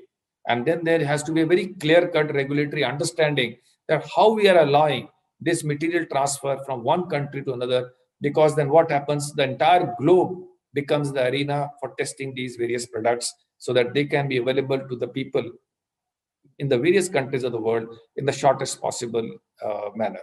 Similarly, for this family, women and children cluster, there has to be a global coordination roadmap with regard to the clinical trial capacity. And we also have to see that the vaccine is available to this group also, especially the women and the children also, and they are not left out. And third is activating the World Health Emergencies Program, under which we develop R&D, WHO develops R&D plans during the outbreaks, and these are then shared with the various countries. Now, what has been of a really helpful during this R&D blueprint for COVID-19 is that over last several decades, a lot of lessons have been learned that how we should be gearing at the global level to meet the unprecedented challenges which are basically posed by any pandemic at the global level. And these have been very, very helpful even in COVID-19 also. And WHO made use of this in its R&D blueprint to accelerate availability of diagnostics, vaccines, and therapeutics. And this is a continuous process. As I said, from 2015 onwards, the WHO expert committee meets every year and takes stocks of the progress and the preparedness with regard to meeting the challenges of unforeseen circumstances. As I said, the number 10 is an X pathogen about which we don't know. So that has basically created awareness amongst all the leading scientific institutions in the globally, with that there has to be a preparedness and the diagnostic tools available and the strategies available for vaccines and therapeutics, which can be brought into the play at a very short point of time. And this blueprint, besides coming to the diagnostics and these vaccines availability, it has to coordinate the activities between the various scientists, global health professionals. And in this, the real challenge which I've seen with WHO, because I've been interacting with them, is that they make it a point that whenever these strategies are activated, they specifically emphasize that lower income countries and middle income countries, they should be part of it. Whenever the trial happens, whenever any diagnostic is to be tried, those countries should also be part of the effort by the developed world as such. And from 30th January 2020, on the recommendations of Emergency Committee, the WHO DG has declared the outbreak that it constitutes a public health emergency of international concern, because once this is done, the entire system gets activated. Now, if we see the various countries and the population which is there, as per million population, the number of cases which are happening globally, fortunately for us, what we find is that the number of cases are declining, and we are in the band of 501 to 1,000 cases per million population. But in other countries, the number is still more than 1,000 cases occurring per million population as such. Now, the WHO various activities and the highlights which are happening, because once the R&D blueprint is activated, then there is number of activities which gets channelized and initiated. That is in February 2020, COVID-19 Public Health Emergency International Concern Global Research and Innovation Forum that was activated. Then a coordinated global research roadmap was prepared in March 2020. Then by June 2020, feasibility and potential value and limitation of establishing a closely monitored challenge model for this COVID-19 various options, diagnostic, therapeutic, vaccines were prepared. And in COVID-19, target production profile for priority diagnostics and the support response for pandemic was basically the guidance and the various the roadmaps, they were ready by 28 September 2020 as such. And other highlights which have been by the WHO during this time has been, which we all have read a lot about it, WHO solidarity trials, and there is always some issues associated with it. There are always concerns also about these trials also expressed by various quarters, but then this is done by WHO at a global level and involving the various stakeholders. Then a public statement for collaboration on COVID-19 vaccine development. This came out in April. Then in April again, there was a call for interest in engagement of vaccine trial sites in evaluation of COVID-19 vaccines. And in November, there was a SARS-CoV-2 antigen detecting rapid diagnostic implementing projects. So WHO is continuously getting engaged with the various stakeholders and seeing to it that there is expedition of, all the processes are expedited, and we are able to ensure that all these three diagnostics, vaccines, and therapeutics, and the better quality of them, they are available to the population with the shortest possible time. The main challenge in the diagnostic is to cut down upon the testing time, at the same time ensuring the reliability of the results also. That is the major challenge which is there. For the vaccines, it is ensuring their safety and efficacy of the vaccines, because there will be, even if the vaccines come into the market, there will be still a segment of the population which will have a apprehension that these vaccines, as we heard speakers telling, that it takes about 6 to 10 years for a vaccine to come into the market. And when we are cutting down the time period to 1 to 1.5 years, there will always be concern in various quarters. Now, these are the issues which need to be addressed. But in the vaccine group, for WHO expert group, it has constituted about almost 7 groups. For group one is for viruses, reagents, and amino acids. Second is for animal models. Then third is for vaccine R&D for COVID-19 vaccines, core protocol for vaccines against COVID-19, target profiles for COVID-19 vaccines, and last is vaccine prioritization for COVID-19. Now, there also have been periodic reports which have been brought by WHO. They might be with regard to cross-reactivity with other coronaviruses, or with regard to prospects for evaluating this novel coronavirus, and for the clinical trials also prioritization. Then there are 3 periodic reports which have been brought about with animal models, and these are, as I see from the screen, are the number 4, 5, and 7. And also they have brought out periodic report with regard to summary progress made by WHO essays for vaccine group for experts. So what we see is that over last almost 11 months, WHO is very, very proactively involved and engaging with the various countries at the global level, and trying to see to it that it also has risen to the occasion to see to it that it is not found wanting at level. Now, the various vaccine achievements which have been there right from 5th February down the line to till 12th of November is that the classes of candidate vaccines against MERS-CoV have been identified. Classes of candidates against this MERS and SARS coronavirus, they were basically decided upon and basically discussed and shared with the various stakeholders in the various countries. Then WHO target product profiles for COVID-19 vaccines, this was decided upon. Then criteria for COVID-19 vaccine prioritization. Then by May, an international randomized trial of candidate vaccines against COVID-19. Then global animal laboratory capacity to support vaccine and therapeutic evaluation. And last is now what we are hearing speaker after speaker is draft landscape of COVID-19 candidate vaccines. And what we will be seeing is that almost 48 vaccines, we heard the earlier speakers also telling us, they are in the various stages of clinical evaluation. Though I have not been able to cover all the vaccines, but what is very heartening to see from this chart is that even you see on this slide, many of the vaccines, they have reached the phase 3 trial. So that itself makes it very, very promising that we are just going to turn around the corner. Hopefully, these vaccines, they prove to be very effective. And we have been having success stories, which I will share with the subsequent slides. So in this also, you see quite a number of vaccines are going into the phase 3 trials, though I have not been able to cover all 48 just to save time on it. Now, these are the 3 ones which have made the global headlines and which we have been hearing very recently in all the 3 papers. And these are besides what the trials which are going in our country like Covaxin and Covishield, which are almost now nearing the phase 3 trials. And we hopefully might be having their presence in the market maybe in the first quarter of next year. And that's what we are hoping.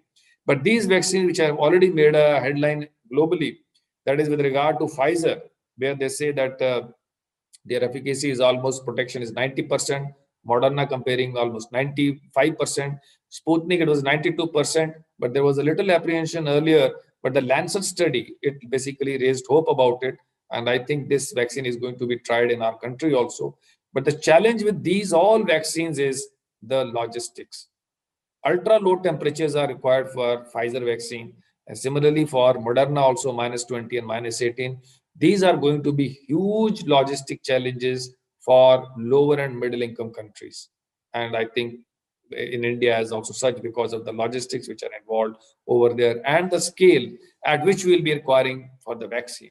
Because for any vaccine to be accessible, getting a vaccine into the market is one thing, but there are 3 A's which in a country like India or in lower and middle income countries, and even in the developed countries, 3 A's are very important. That is access to the vaccine, affordability to the vaccine, and availability of the vaccines. This is going to be challenged because production of vaccine is one, but as we heard speakers saying, there are logistics issues with regard to syringes, needles, cold storages, the transportation of the vaccine, and the last mile delivery and their competency to deliver it. That is the healthcare workers, their expertise. So we are going to watch it very keenly that what happens and how the last mile delivery is going to be handled. And we are optimistic because earlier also, I think we had many doomsayers saying that these things won't be possible in our country, like we could not eradicate polio. And we were very young. Then time we used to hear that smallpox could not be eradicated, but India has done it. So I feel very optimistic that by a concerted effort, both our manufacturers coming together, the governments at the state and center level coming together, and the civil society coming together, basically it requires a lot of involvement of the community leaders. Once the community leaders and the community gets involved, I think vaccine would have a wide acceptability. And this is what I was wondering at, that the number of the vaccine trials which are in our country is only 2. And I wanted to make it doubly sure. Maybe if some of the speakers can correct me also, because only we got 2 Indian vaccines by 2 Indian manufacturers. And I think both the speakers were there, Dr. Krishna Allah we heard, and Dr. Jadhav we heard. I think there are the vaccines under which, these are the 2 which are actually traveled. There are others vaccines, which I won't like to name, but they're already approved by DCGI, but the trials are not yet started in our country and are not rolled out. Whether they are going straight for phase 3 or they're going to first go to phase 2, then going to phase 3, but the trials are yet to start. But these 2 vaccines, they're almost now coming to the nearing of the phase 3 trials in our country. And we are very optimistic of it. And last, I come to the global initiative of WHO, that is WHO COVAX. This is basically ensuring global equitable access to COVID-19 vaccine. And COVAX is taken as a pillar of access to COVID-19 tool accelerator, that is ACT. And this ACT accelerator is taken as a groundbreaking global collaboration to accelerate the development, production, and equitable access. And as you were hearing that there are about 150 countries which are part of it, but I think Dr. Jadhav mentioned that all 194 member states have become a part of it. And I think that is very heartening that this will also ensure that vaccine is available to all these countries. And this is being led by Gavi, and the coalition is for epidemic preparedness and innovation and WHO. That is CEPI and WHO. And in this, what COVAX is going to offer? Doses for at least 20% of the 20% of the country's population, and it is going to be diverse and actively managed portfolio of vaccines. Vaccines will be delivered as soon as they're available, and this is going to end the acute phase of the pandemic and rebuild economies. How it is going to end the acute phase of the pandemic? It is expected then the vaccine coverage will reach a critical level. It will break the cycle of transmission, and that is very important, because once the cycle of transmission is broken and there is a herd immunity in the population, either by the vaccine or having their getting exposed, because in one of the states in our country where the trials have been done, it has been found that 20% of the population is having these are antibodies in their serum. Now coming to the various stakeholders in COVID-19, this accelerator, COVID-19 tools accelerator, we have got, like, these are the various agencies like CEPI, UNITED, Welcome, Gavi, FIND, Global Fund, World Bank, and they are working with government, civil society, and industry to ensure that vaccines, therapeutics, the health systems, they are strengthened, and diagnostics, and access and allocation, these are all made as a reality. And WHO has also come out with 2 documents that how this should be prioritized, the allocation of the vaccine is to be prioritized, and they have come with the guidance that who should be getting this vaccine. And there has been basically this is high-level guidance globally on values and ethical consideration while deciding which population is to get vaccine, and a roadmap for prioritizing population for group against vaccine has also been spelled out in this document. The whole idea is that there should be fair allocation framework for seeing to it that almost all countries across the world, they have got an equitable share in these vaccines which are going to be produced. Now, last I come with a word of caution from the WHO DG himself. And this is, he said on just about a couple of days back, November 17th. Though we are talking about vaccines, we are placing too much of faith in the vaccines, but he has a word of caution. We may agree, we may not agree. But what he says is that vaccine alone will not be enough to end the COVID-19 pandemic. And this will only complement the other tools we have, not replace them. So I think this is one food for thought for today. I think this is a take-home message that are we going to place too much of trust and repose too much of confidence in the vaccine, or we are still going to see to it the other tools are also available with us besides vaccine to see that this pandemic is contained. And in the end, I would like to say that everyone has to be safe at the end of this pandemic, because then we can ensure that no one is safe until everyone is safe.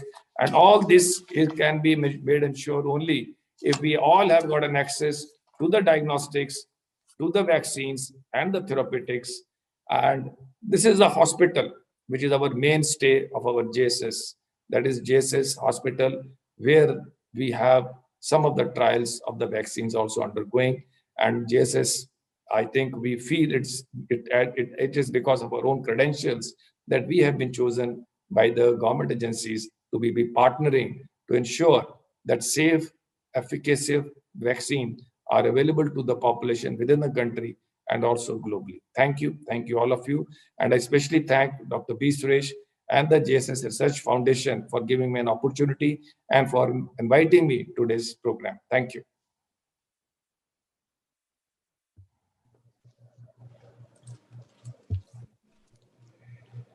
Thank you, Dr. Surinder Singh, for enlightening us with the role of the WHO and the role it has played in especially in the current environment.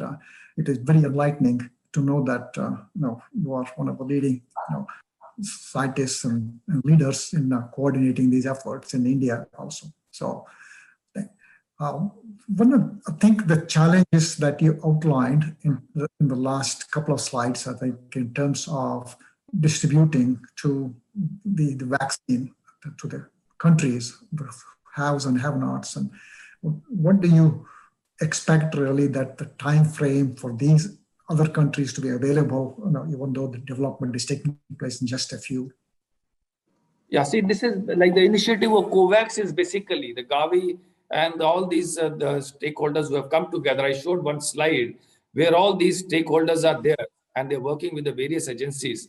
Their main effort would be that these vaccines are not only confined to the developed world or those countries which are making these vaccines. This COVAX initiative and the Gavi initiative would be that these vaccines are made accessible to the population in the lower middle and the middle income countries also as such. So that's why this initiative of COVAX becomes very, very important at the global level as such. Like we have been listening, we are working with the various agencies, like we got US Pharmacopoeia, we've got manufacturers, we've got regulators. But when we all are a part of a globe and we keep on saying the whole globe is one family, so then it doesn't matter whether some person is in Rwanda or somebody is in US or somebody is in our Bhilwada, we are all one. So we have to ensure that as a humanity and WHO as such, where all 194 country members are there. So COVAX initiative is the one at the global level. And I showed you that there are the peripheral players, and in the center there is a government and there is a civil society. So they're all going to work together that these vaccines, therapeutics, diagnostics, they do reach the lower and middle income countries. And I have been a part of WHO R&D blueprint in 2016. So I know when we shortlisted the countries where some of the products to be taken up by the manufacturers and the funding agencies were also brought in, one of the issues which was very, very specifically, which we all emphasize, there are 15 of us shortlisted globally, look into this. And I was fortunate to be one of them representing my country. It was very emphatic that lower middle income country and middle income country representative institutes should be part of these trials of whether it is diagnostics, whether it is vaccines, or it is any therapeutics. they should be partner into it and they should have access to it. And then only Thank you very much. Then only that company will get WHO's concurrence to produce, and technology will be transferred to that company to get these products out. Thank you. Thank you. Thank you for your continued leadership. Thank you, Dr. Surinder Singh, for the wonderful presentation. And it's also a great pleasure and honor to have you with us at our university as the Vice Chancellor. I think you are giving entirely a different direction to our university. And I'm sure all the good initiatives that are happening globally, nationally, and even at our institution will be playing a small role towards ensuring the health and safety of the people and the humanity as such. Thank you very much. Thank you for joining us. I know you are the last speaker, but I can happily say that and perhaps that speaks about the quality of the speakers also. Even now we have got 400 plus people logged and listening actively to the thing. Of course, this video will be available afterwards also, but live watching is happening, and 400 plus are still online and they are looking at the presentations. Thank you very much. Sir, if I am given one word to say, I feel very, very fortunate to part of your team and to be a part of a leader, being led by a leader like you. Thank you, sir. I think we are in, I would like to take a moment, if all the directors permit, that I think it was indeed a very, very fortunate for us to have all the speakers coming in and giving their input so extremely well. It is like just like a story, starting with standards and going with, starting with vision by Ron and then going with standards and then talking about actual processes and then coming to looking at the regulatory and finally talk about reaching out to people. I think it was a very well put story together, but when we planned, I think it was not like that. But I think all the speakers seem to have had that intuition that how this should go about, and they have put it very well. So thank you very much. Thanks to all the speakers from my personal side for responding to my request and doing it. Thank you very much. And thanks to the directors also. Sorry, Murthy, I took a little bit of your role, but I thought personally I should thank also. Thank you very much. Thank you, doctors. Thank you, Dr. Singh. I hope you're back after a small vacation and this was your immediate task. Thank you once again. And now I request Dr. Vishakanta Murthy, our director, to give the vote of thanks. Oh, thank you. Thank you, Anna. Good evening, good morning, good afternoon. I know there are various people from various time zones. And to begin with, I feel blessed to be a part of this team, and my sincere pranams to His Holiness Sri Shivaratri Deshikendra Mahaswamiji. These things wouldn't have been possible without his leadership, vision, blessings, and guidance. And he has been the strength for us all, young people here. We want to do things, but without his support and guidance, this wouldn't be a possibility. So I truly feel very blessed to be under his guidance and the guidance of all directors here. Outside of this busy schedule, he was able to take some time and come to the event and participate and give us his words of blessings and wisdom. And I sincerely hope that we as a team within the foundation and all the speakers who participated in this event will be able to fulfill this vision and dream and service to humanity as such. And secondly, I would like to thank Dr. Suresh Bojraj, who has been a leader, who has been a father figure to me personally. And he is a well-known personality all over India and all over the globe as well. And is a very fond leader. And I truly appreciate his leadership, vision, and commitment to make this foundation happen, to have these activities move forward. And without his support, I don't think we would have come this far. And I sincerely thank him as well. And, coming to the speakers, within a short amount of time, I think we were very fortunate to have world leaders come aboard, accept our invitation and deliver outstanding, enlightening talks. And just to summarize, Dr. Peer Venanzi and Dr. Venema from US Pharmacopoeia, they gave us a global status of vaccine and leadership that they are providing from US Pharmacopoeia and the logistical challenges. And irrespective of all that, the hope that we have in terms of reaching out to a global population, nearly 4 billion, it's outstanding. And speaking about Dr. Jadhav from Serum Institute and Dr. Ella from Bharat Biotech, they truly justified that, from Indian perspective, we truly are leaders. We are living up to the challenge where, we are going to deliver, and the whole world is actually looking at us with our capacities as such in, developing these vaccines and kind of meeting the demand. So it's number game at the end of the day. And I'm really proud on how they presented India, how we are at the forefront, and how we are, number one in creating a BSL-2 facility, or number one in creating, a roadmap to distribute these vaccines, especially into reaching out to poor and developing countries. Obviously, developed nations like United States or Canada or Europe, they can afford. But ultimately, we kind of represent Indian culture, Indian dominance of reaching out to the poor and the needy. And the message that was given out by Dr. Jadhav and Dr. Reddy was really outstanding. And CDCSO or DCGI director, Dr.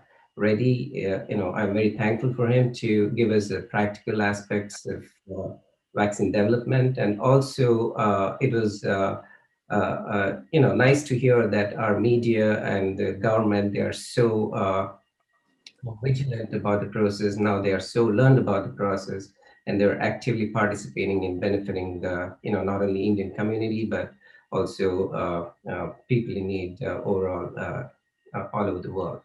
So finally, our own Dr. Surinder Singh is an experienced leader. He's our guide now for JSS Academy of Higher Education and Research, and I have had the pleasure to meet him personally. So, and thanks a lot to him for giving us the overview of WHO activities, OD, and the blueprints that we can, look forward to. And overall, I think all the speakers justified the vision that we have through our foundation. And finally, I would like to thank my fellow directors, all above, Dr. Malgan, Dr. Kumar, Dr. Govindasamy, and Mr. Sami and Mr. Badri here. So Dr. Madhevappa is missing on board, but I really thank him for his efforts and support. And finally, I would like to offer a special thank you note to Mr. Badrinath and Mr. Sami Shanmugam for picking up the sponsorship. They basically took up all the efforts from their respective companies, Novitium and Inwood Pharmacy. And without their financial support, we couldn't have made this event as successful as it is now. And not the least, I would like to thank SIM Global team, especially Ms. Anita Niranjan and Mr. Gautam. They have been tremendously involved in developing this website and reaching out to all the participants that participated. And finally, I'm really overwhelmed with the support that we received from the participants. We nearly had 1,100 registrations representing 25 countries. And I've been monitoring how many people have been actually viewing our presentation. So it's ranged from 800, and now I believe it's close to 500. And I hope they're listening to me as well.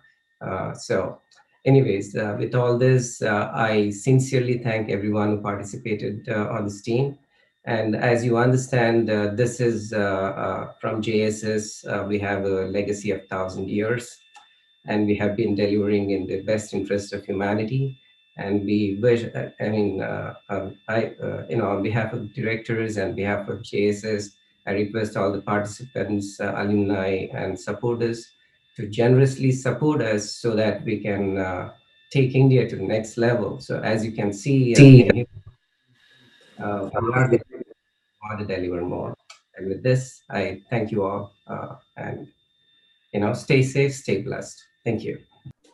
Thank you, everyone. Here's wishing people a very good day, a very good evening, and a good night. We will be back with you with many more programs in the future. So keep logged in, look up our website, and be connected. Thank you so much. Thank you all. Thank you. Thank you. Thank you. Thank you all again for. Thank you very much. It's a wonderful time. Thank you very much.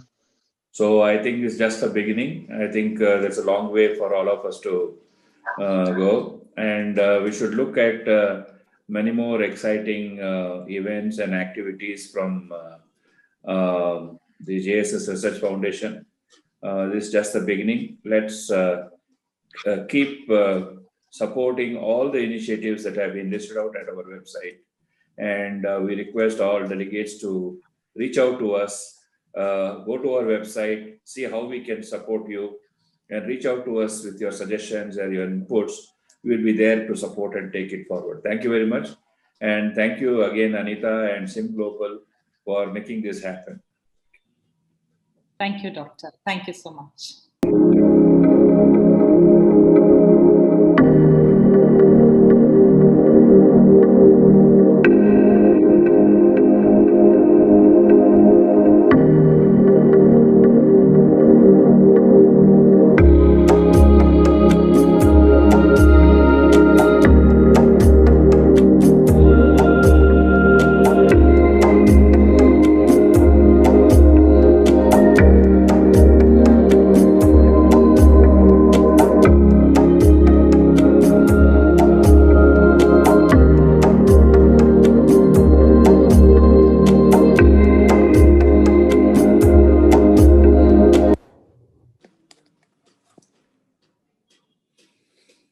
Thank you and good night all.